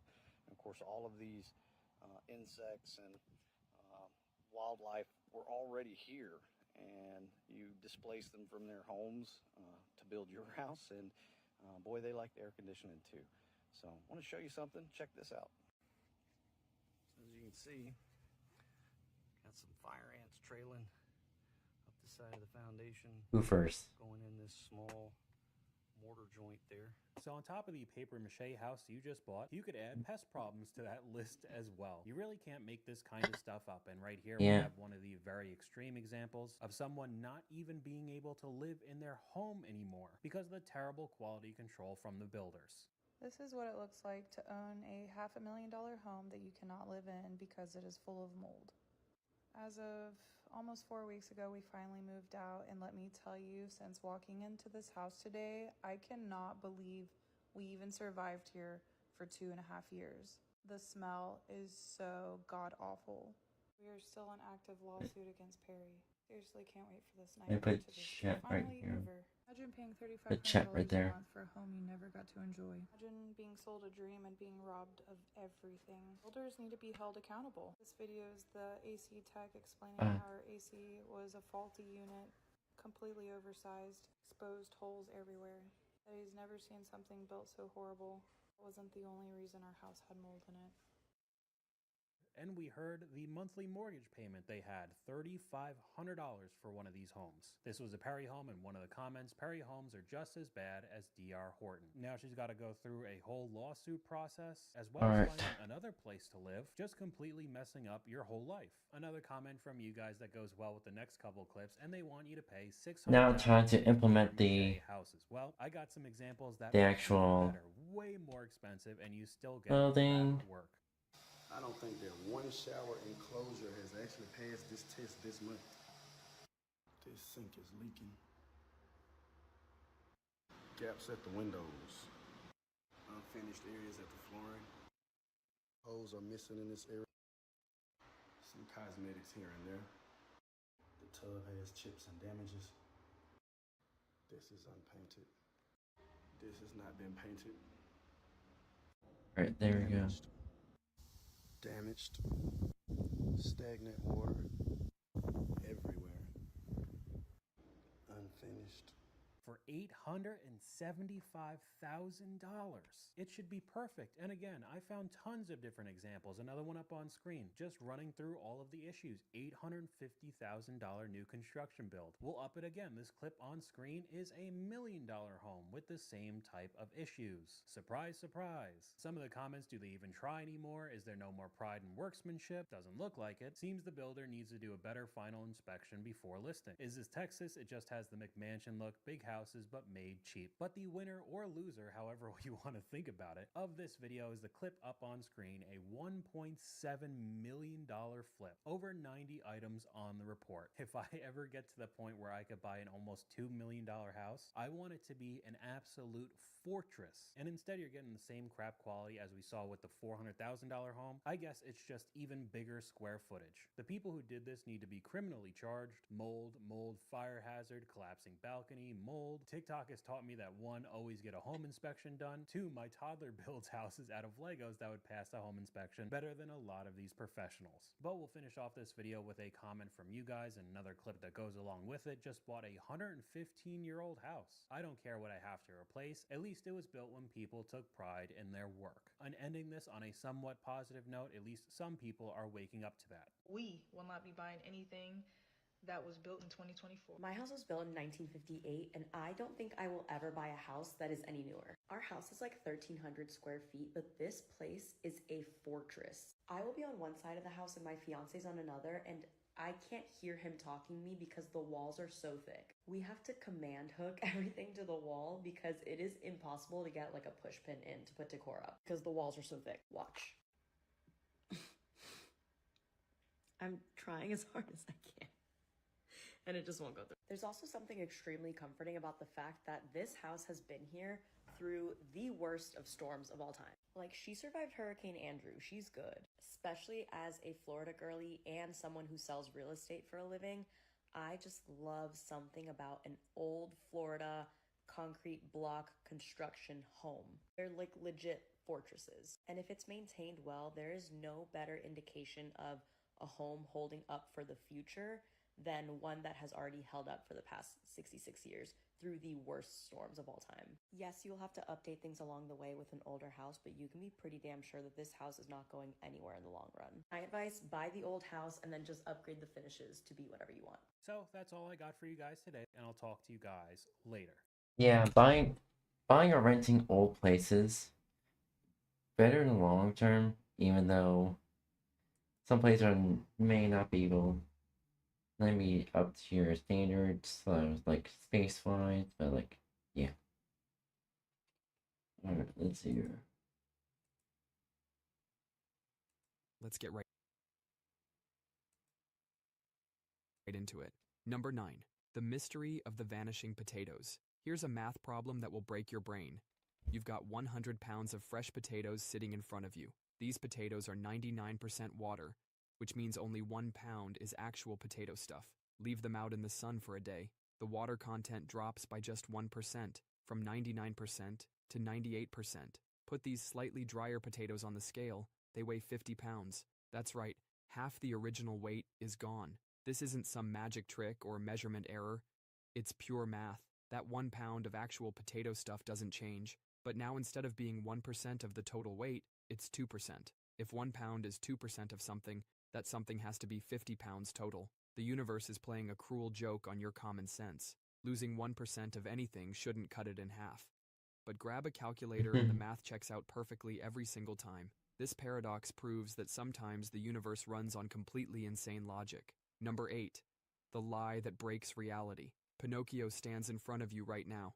His nose grows when he lies, that's the rule we all know. But then he says these words, "My nose will grow now." If his nose grows after he says this, that means he was telling the truth. But his nose only grows when he lies. So if he was telling the truth, his nose shouldn't grow. But if his nose doesn't grow, then he just lied about it growing. And if he lied, his nose should grow. We're stuck in an infinite loop that breaks the rules of reality. It's like dividing by zero, but with words. This paradox literally creates a situation where reality can't function. The universe's code has a bug, and an 11-year-old found it in 2001. A kid basically hacked reality with a wooden puppet and 7 words. Our universe might not be as stable as we think. What if there are other sentences out there that could break reality? It's like we're all living in a computer program, and these paradoxes are the bugs that make everything freeze. Number 7. Spooky action at a distance. 2 particles can be best friends. They're so close that even when you separate them by billions of light years, they still act like twins. Whatever happens to one instantly happens to the other. This isn't science fiction. It's quantum entanglement. Einstein hated this idea so much he called it spooky action at a distance. According to physics, nothing can travel faster than light. Nothing. But these entangled particles don't care about your rules. Mess with one particle, its partner reacts instantly. Not in a second, not in a millisecond. Instantly. Even if one particle is on Earth and the other is in another galaxy. Einstein argued there must be some hidden explanation. He said, God does not play dice with the universe. Well, turns out God might be running a cosmic casino after all. Experiment after experiment has proven this is real. The particles aren't just copying each other. They're sharing one existence. It's like they're the same thing existing in 2 places at once. Your common sense is wrong. Your understanding of space and time is wrong. Everything you think you know about how the universe works is probably wrong. We use this impossible phenomenon in quantum computers right now. We're literally building technology based on something that breaks the laws of physics. Number 6. The duplicating matter paradox. Take a solid ball, like a billiard ball. Cut this ball into a few pieces and put it back together. But when you reassemble it, you now have 2 identical balls. Not smaller balls, not hollow balls.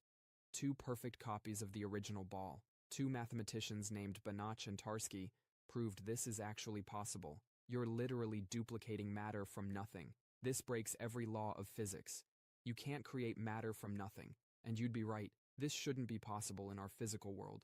But this isn't some theoretical thought experiment. This is actual proven mathematics. The catch is that the pieces you cut the ball into aren't normal pieces like slices of pizza. They're bizarre collections of individual points that don't follow our normal rules of physics. These pieces are so weird that measuring their size doesn't even make sense anymore. It's like finding a glitch in the Matrix, a way to duplicate matter by exploiting the weird mathematics of infinity. This only works in 3-dimensional space or higher. You can't do this in 2-dimensional or 1-dimensional.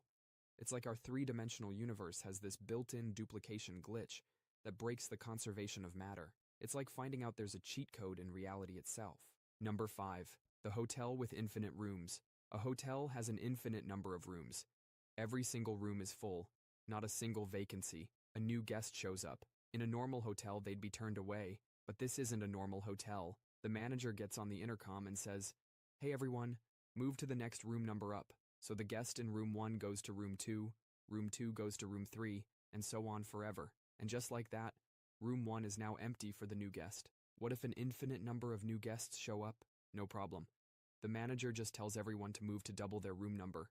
Room 1 moves to room 2 moves to room 4, room 3 moves to room 6. Now all the odd-numbered rooms are empty, and since there are infinite odd numbers, you can fit infinite new guests. This is mathematically proven to work. Think about Oh my that. god. A completely full hotel can fit infinite more people. This paradox shows that infinity breaks the basic rules of how the universe should work. If you can add more stuff to something that's completely full, what else about reality is broken? Number 4. The time-traveling twin. You have an identical twin. You both grow up together, doing everything at the exact same time. One day, Your twin decides to become an astronaut and hop on a spaceship that can travel almost as fast as light. Meanwhile, you stay on Earth. Your twin comes back from their space journey. They've only aged 2 years, but you have aged 30 years. And this isn't some sci-fi nonsense. This is actual physics that would really happen. Scientists have already proven this with super precise atomic clocks on fast-moving planes. The faster you move through space, the slower time moves for you. But wait, isn't motion relative? Couldn't both twins say the other one was moving? That's exactly what makes this a paradox. The twin in the spaceship has to accelerate, slow down, turn around, and accelerate again to get back home. These changes in speed are what breaks the symmetry. The very act of changing your speed literally warps how time flows around you. Time itself isn't fixed. It stretches and squishes like a rubber band depending on how fast you're moving. Everything you thought you knew about time being the same for everyone is just wrong. The craziest part is this means if we ever build ships fast enough, you could travel to distant stars and come back to find your great-great-grandkids are now older than you. Your own descendants would be senior citizens while you're still young. Number 3. The loop of no origin.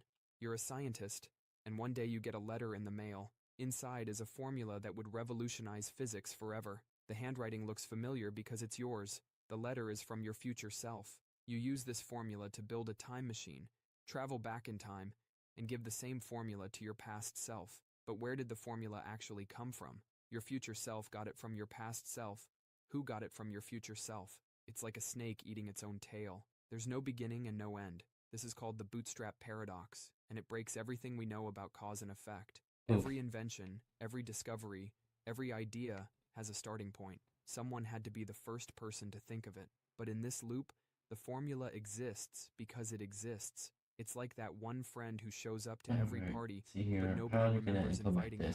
There is no starting point. The formula is just floating through time like a cosmic hot potato. Nothing in the laws of physics says this can't happen. So either our understanding of reality is completely wrong, or the universe allows for things to exist without ever being created. If that's true, what else exists simply because it exists? Maybe your thoughts aren't really yours. Maybe free will is just an illusion, and everything we'll ever create already exists, waiting to be discovered in an infinite cycle. Number 2. The future you caused. You discover time travel exists. The first thing you want to do is prevent a terrible fire that killed hundreds of people. You're determined to be a hero and save all those lives. Jump in your time machine, travel back, and rush to the building where the fire started. In your panic to prevent the disaster, you accidentally knock over a lantern. And that's exactly what started the fire in the first place. You weren't preventing history. You were causing it. This is called the predestination paradox, because it means everything you do to change the past now I know of the past. Every choice you make, every attempt to fix things, was already destined to happen. It's like you're an actor in a play, but you don't have the script. You think you're making choices, but really you're just following stage directions you can't see. This might mean free will is just an illusion. Every choice you think you're making might have already been decided. You're just acting out a script that was written before you were born. So next time you make what feels like a choice, ask yourself, did you really choose? Or was that choice made for you billions of years ago when the universe began? Number 1. Killing your own past. You've got a time machine and you're feeling a bit spicy. You decide to travel back in time to prevent your own birth by taking out your grandfather. If you succeed in preventing your grandfather from having kids, your parent would never be born. And if your parent was never born, you wouldn't exist. But if you never existed, how did you go back in time to stop your grandfather in the first place? It's like trying to delete the computer you're using to delete files. Some scientists think the universe has a built-in anti-paradox defense system. Every time you try to kill your grandfather, something would stop you. Your gun would jam, you'd trip on a banana peel, or a piano would fall from the sky. The universe would basically turn into a slapstick comedy, just to preserve its own existence. But what if you did succeed? The moment you prevent your own existence, reality itself would shatter. It would be like dividing by 0 in the universe's calculator. You'd create a moment where you both exist and don't exist at the same time. Einstein himself lost sleep over this stuff, because if this paradox is possible, it means our entire understanding of how the universe works is wrong. It's more like a house of cards that could collapse if someone pulls out the wrong card. That's all for today. I'll be making similar videos in the future. Subscribe to see them. Ooh, that's actually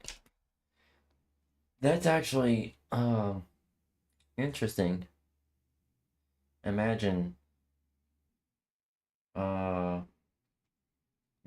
Oh my fucking god. Holy shit.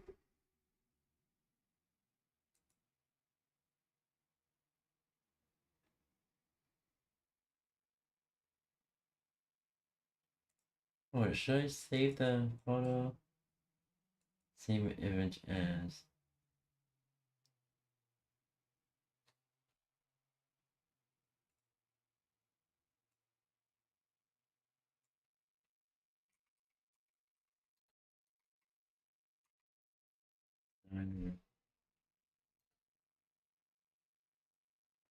Design reference. Alright, there we go. What time is it? Yeah, about 10 minutes.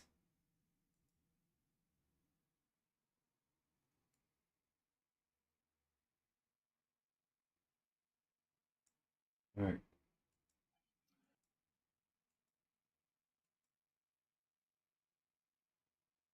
I feel like the ghost of Steve is infecting our hardware.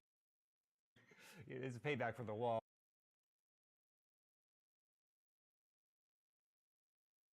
There we go.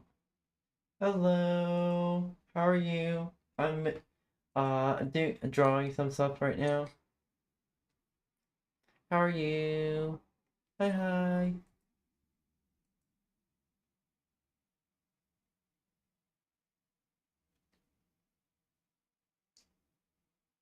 What the fuck is going on?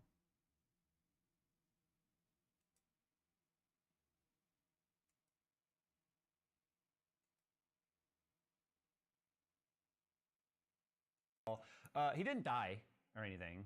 No, it's just Bloomberg probably wishes he would. But anyway, moving. Okay. Oh, what the fuck is going? Stream to be going well, but like if it playback is like fucking is jamming up. My computer looks like it's shitting itself. Is it?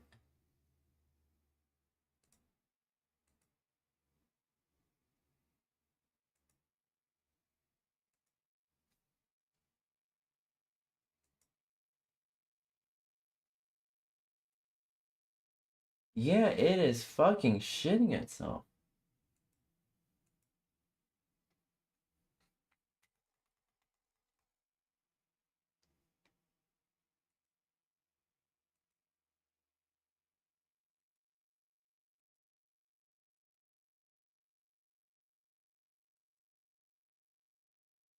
Yeah, it is shitting.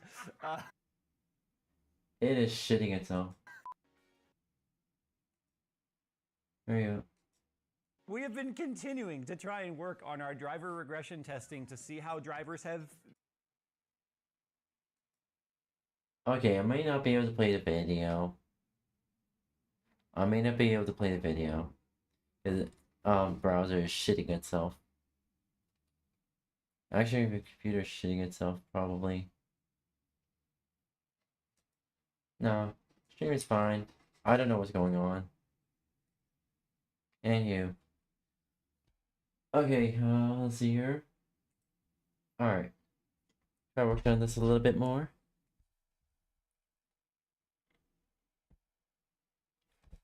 Alright, alright.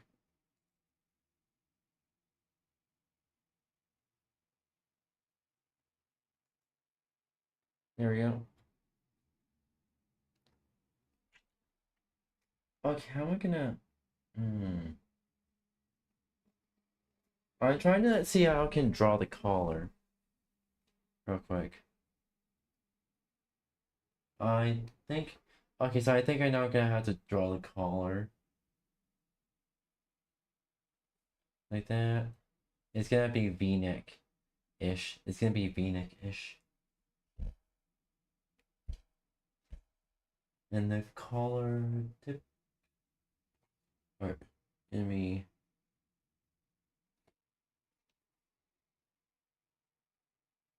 Alright.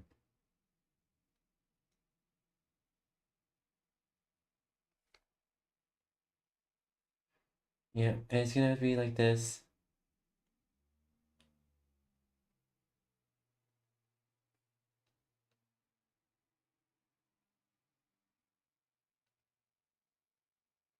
Alright, there we go.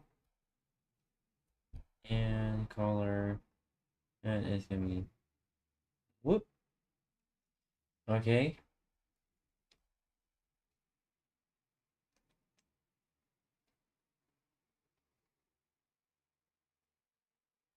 Alright.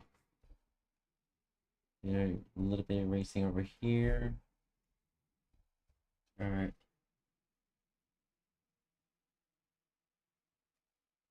Alright.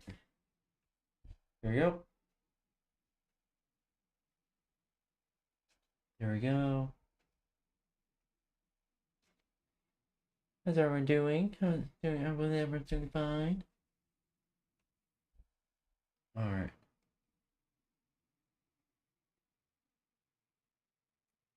There we go. I have to make sure that is synced up. Okay, I'm gonna have to this real quick.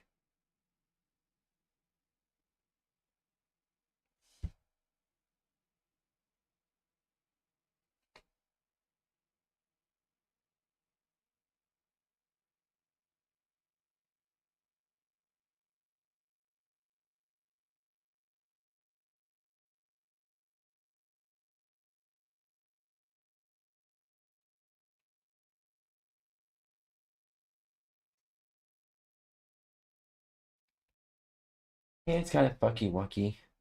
The hands are the one I've struggled with the most. I know hands was like relative to the size of half, like at least half the size of the face. But also trying to position in a way that it actually makes sense. And I have an idea.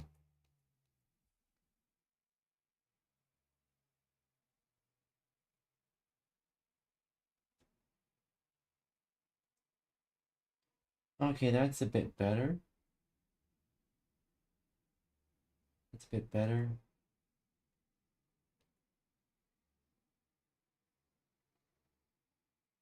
Alright. There we go. No, so boom.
Thumb's gonna be up.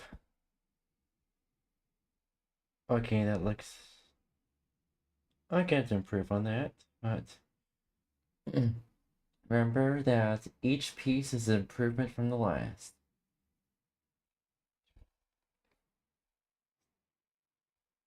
Alright.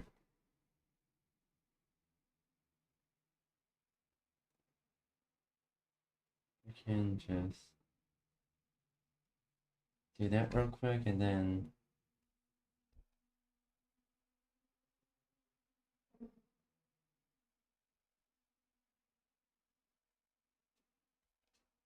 okay, I'm gonna have to zoom in. Eraser should be 3. Alright. And alright, it's gonna be boom. And I'm not really sure real quick. Not too sure how I'm gonna do that. Alright, I'm doing the outlining for this real quick for the actual nurse outfit.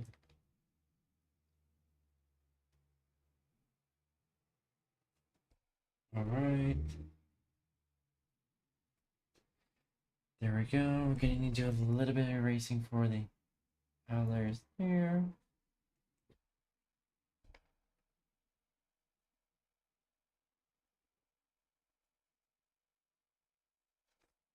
And pen.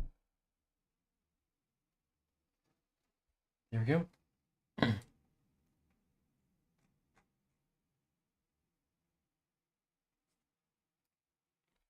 Alright. Time for this.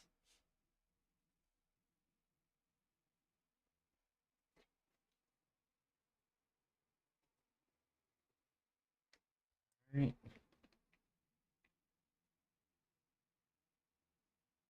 Okay, so that's how the outfit's gonna look. So I should do prerequisite. Okay, okay. You mean like this?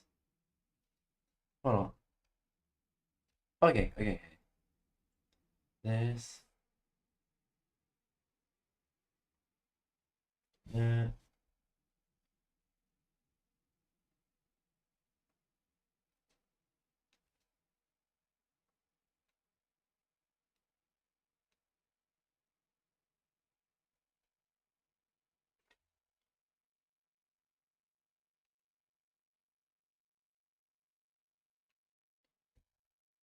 Okay.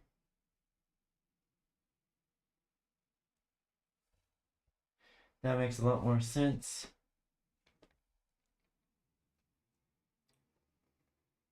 So I now can do the zipper.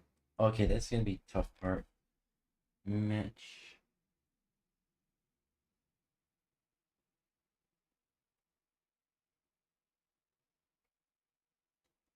This. And like that.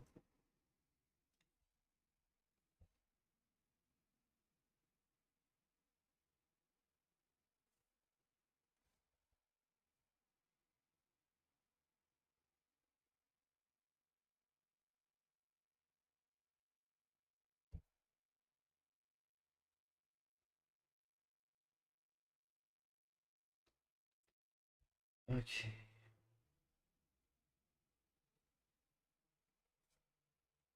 I'm gonna go straight through real quick and delete the lines after.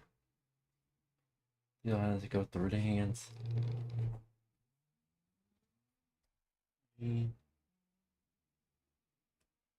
5.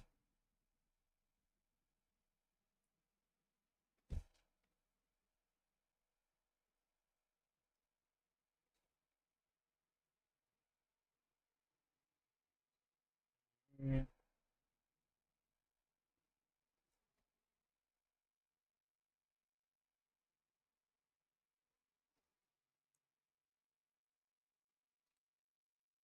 Alright.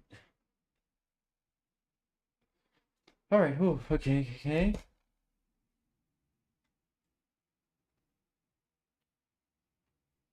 Okay, that's...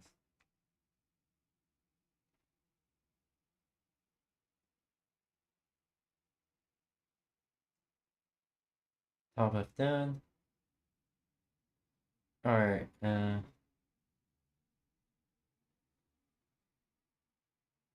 cover the bottom half here.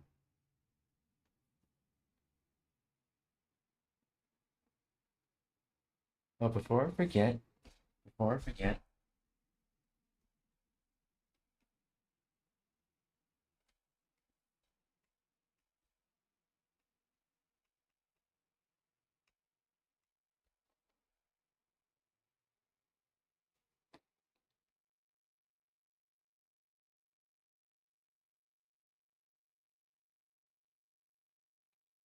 yeah,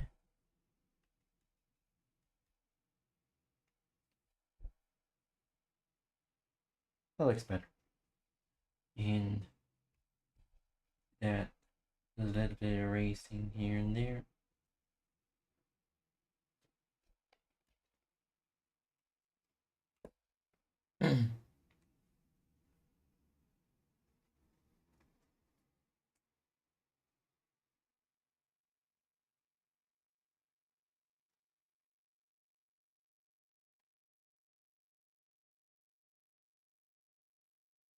I want to do for the hair, probably, I want to do hair straight down, and to this length here, except it's going to be more,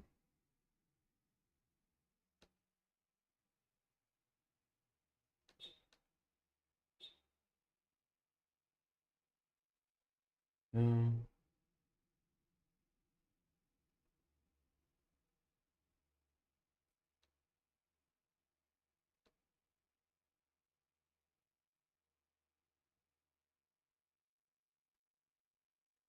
yeah, I want to put some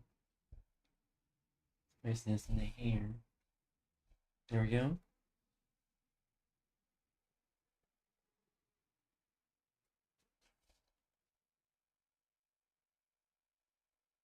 Relatively easier. Okay.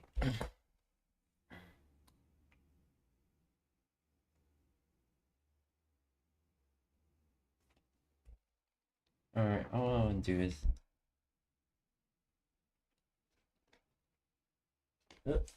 No, I don't want to save it yet. I don't want to save it yet. Oh. Alright.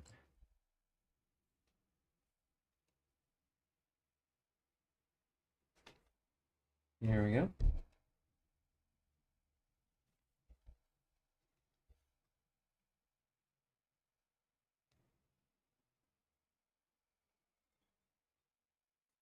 Okay, I like that.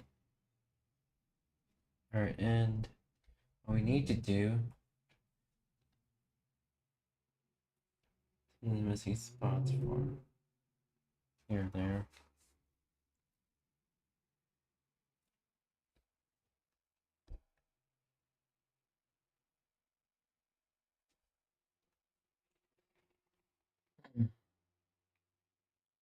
Why do I use a drawing pen first? Yeah.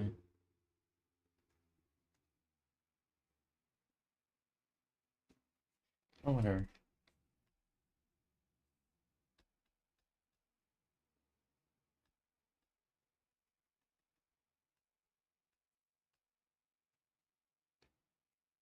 Okay, so...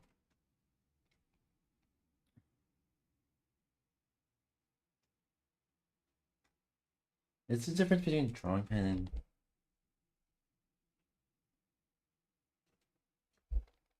actual pen. Oh, it does. Oh, okay, okay. Oh, okay. I see, I see. Do the outlining here first.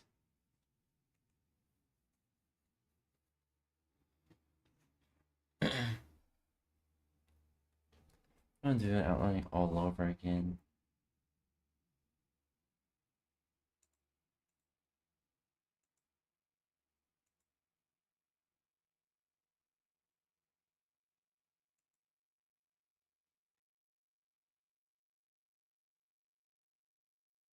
Okay, for the boots.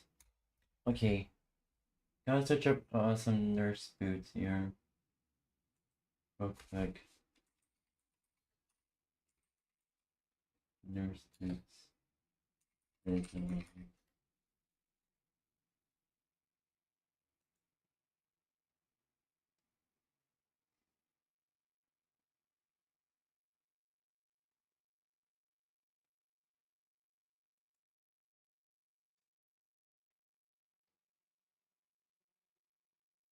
Oh.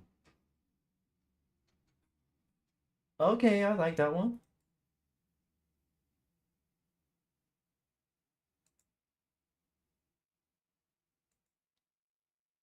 Open image new tab. Oh. Alright, alright. Okay, here we go. I'm gonna be drawing those boots. Okay, so okay, it has like those buckley, the leather lining to it. Okay.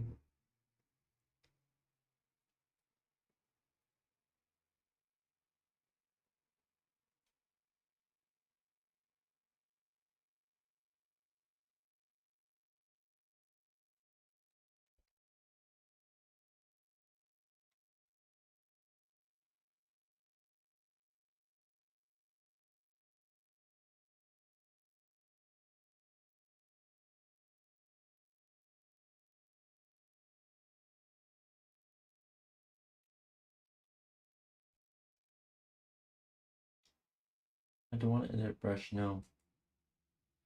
Okay.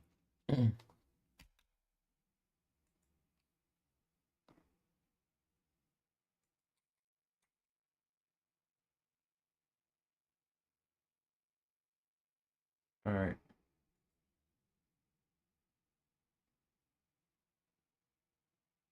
Time to get back on the actual design of it. Ooh, okay. Alright.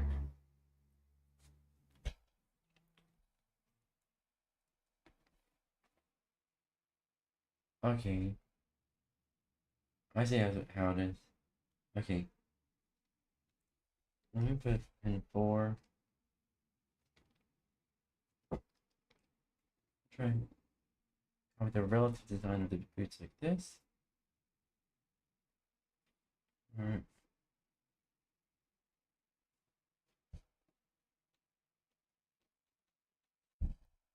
Actually. Okay, that's more accurate.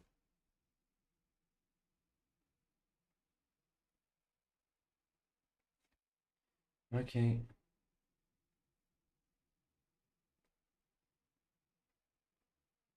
It looks like Amy's boots, but oh well.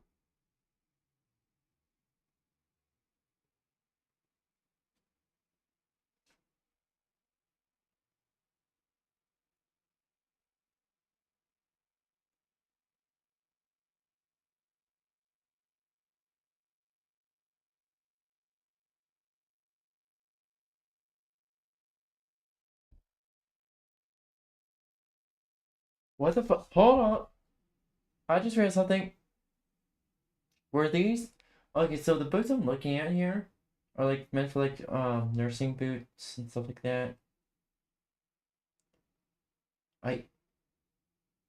Were these designed? Hold up. Hold the fuck up.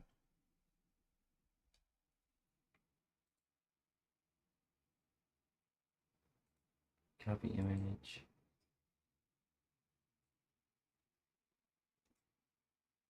Okay, you see the design here?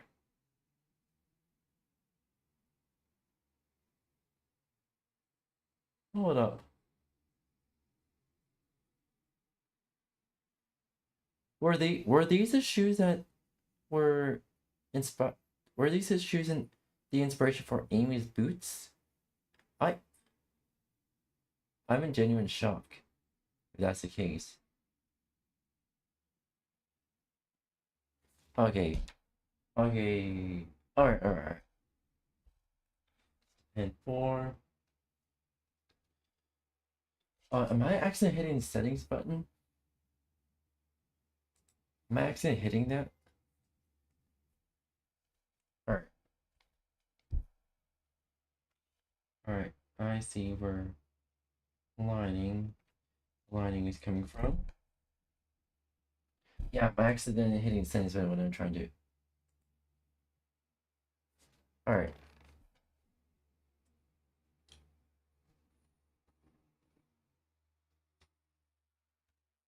Can I just do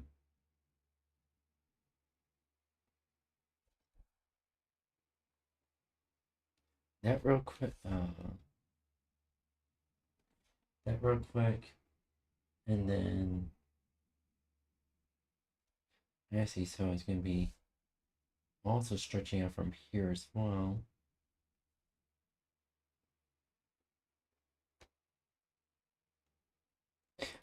my brain's kind of AIing.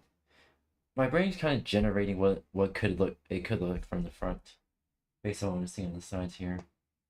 All right. I want to do 4. I want to do this. Here. There. There.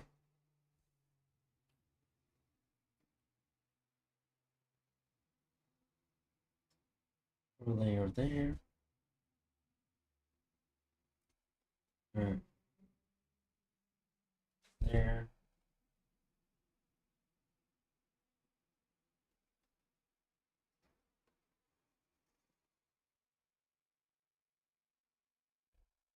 There.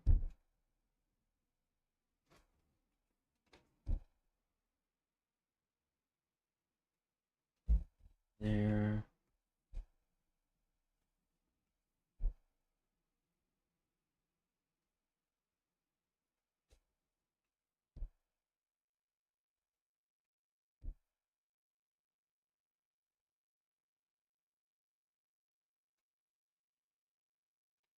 All right. Okay. That's what it could look like.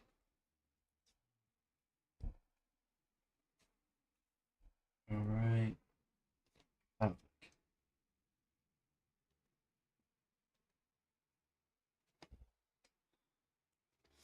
All right.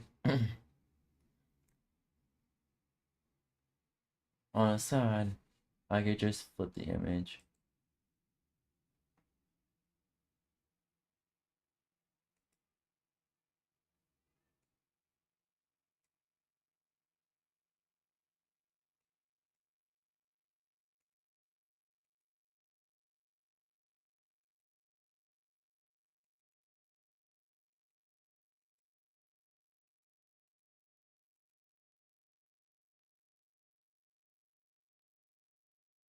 Hold on, do I have to just...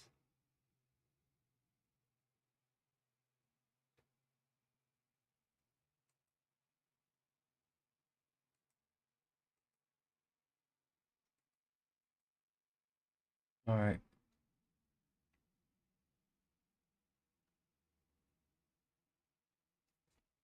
There we go. Okay, so it kind of has a... Okay, so let me do this real quick. All right. So it kind of has a good zipper over here.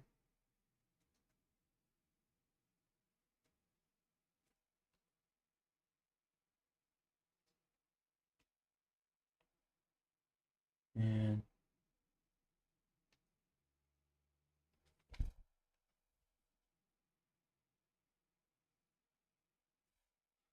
All right, and...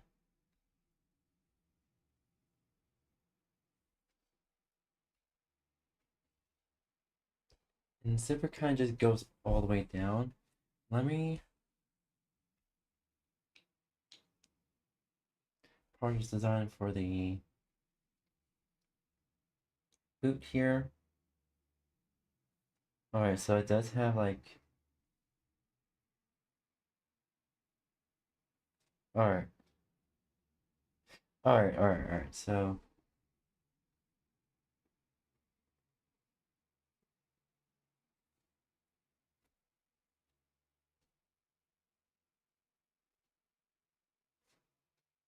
It goes like that.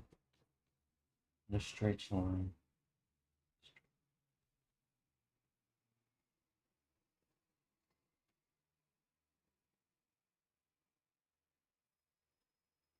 Alright. And I'm guessing that has to be shorter.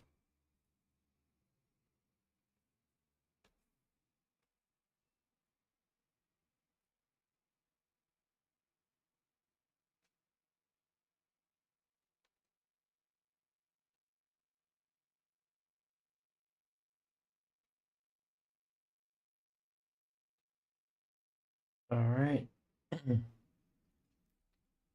It does kind of have like a few lines going down there, similar to how I did the other one. Just gonna be from a side profile.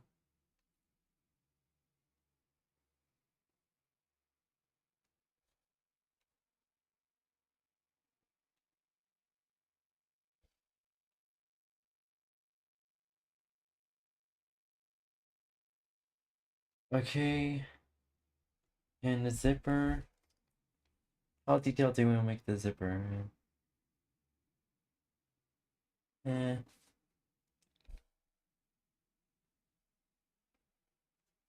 Okay, so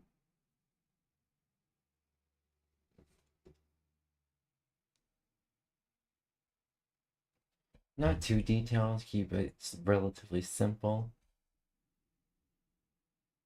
It does have like a logo on the back here. So we should put a blank circle around here.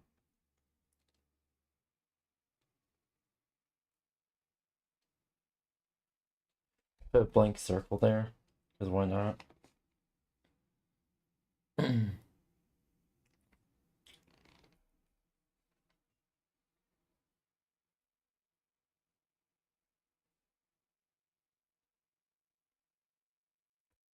Okay, there we go. Careful not to get it over.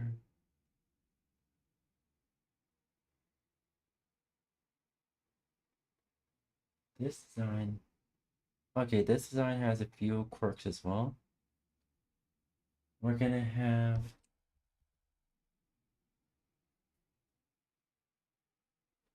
a few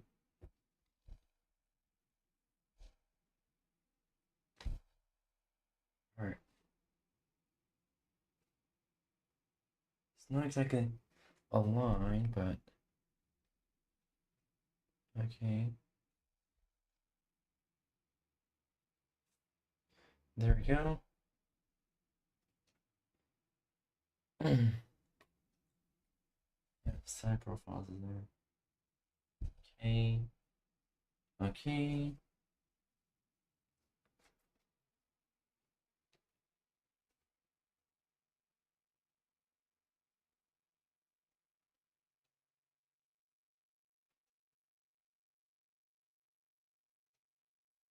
Alright.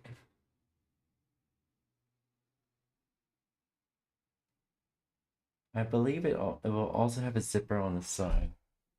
So let's just quickly make what zipper could be at, where the zipper could be at. There.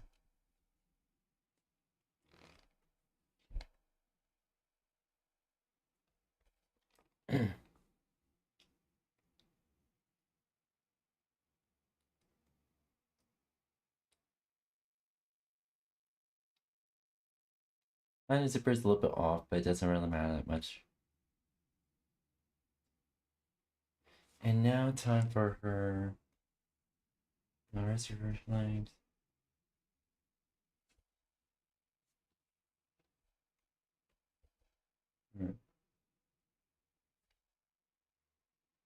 I like thick lines. Thick. Okay. Here. Let me. Hear me out. You know, thick thighs save lives. How about the artist? The artist term. The artist equivalent is thick lines save lives.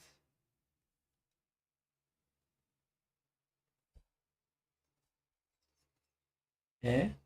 Eh? Any thoughts on that?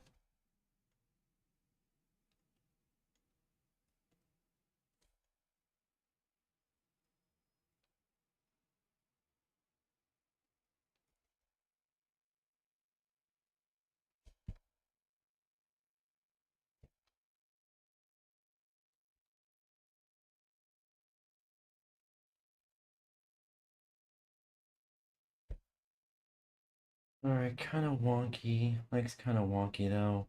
Fuck me. Alright. If I can add a little bit over here. Just erase this portion. here. Okay, and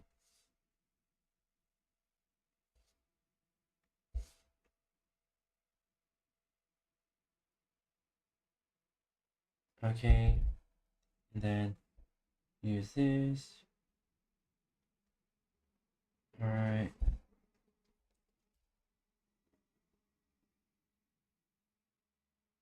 Need some eraser tool again.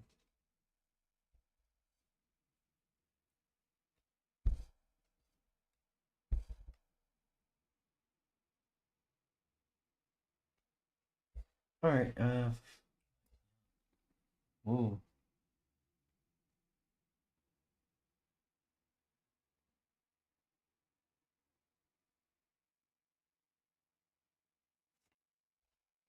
All right.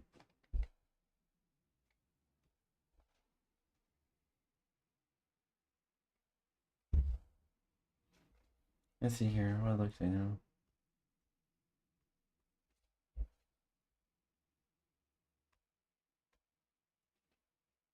All right. Yeah. Skip that bit.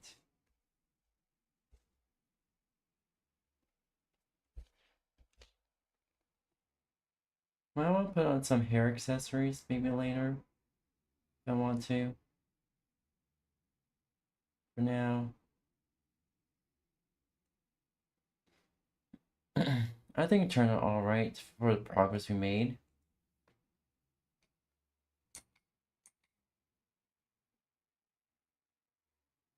Alright.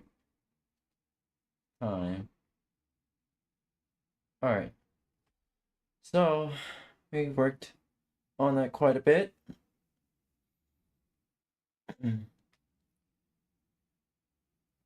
I'm happy to that it's turning out okay so far. Why not make a long art stream? I could, but then again, I might end up burning out again. Cause I used to have like, I used to do art sessions more before I started streaming. My art sessions would be like 6+ hours at a time without a break. Cause I would do the rough draft, line art, flat color, shading, and then shadows. Like the shading for like the skin portion of it, and then shadows for like the clothing. I used to do that all the time, but then I quickly ran out of ideas and got burned out. So I like to make split my art sessions into 2-hour segments. So I get my art fixed, but not end up burning myself out. Yeah. Yep. That's pretty much my art strategy chat. Anywho, I'm pretty happy with how it turned out. Alright, and let's see here.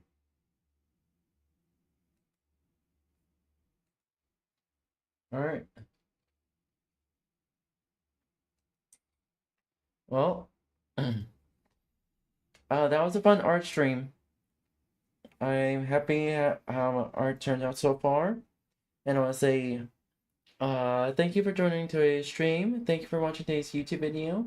Hopefully you enjoyed it, and thank you everyone for who's been lurking lately. Thank you for your support. Make sure y'all are eating. Make sure y'all are hydrating. Make sure you're taking breaks, taking stretches, and remember to use the bathroom. And with that being said, I'm gonna take the rest of the night to relax and to just chill. And probably for next stream, it's gonna be probably maybe Need for Speed, art, and then programming. Maybe I'll throw in a little bit of Minecraft if I have to remember. Anywho, I'm gonna hop off and get going now. All right. Thank you everyone for watching today's stream. Thank you for watching today's YouTube VOD. or basically stream pod. Hope your day, evening, night, or time zone is going well. And that being said, I love y'all, my blitzies. Gotta get going now. Mwah. You're cute. Mwah. That being said, bye bye, matinee.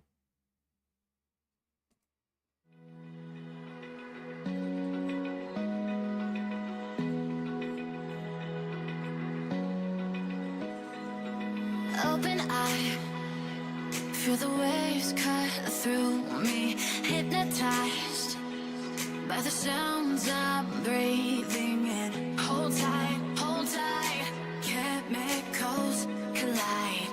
Hold tight, hold tight, hold tight. Dripping lights paint the sky.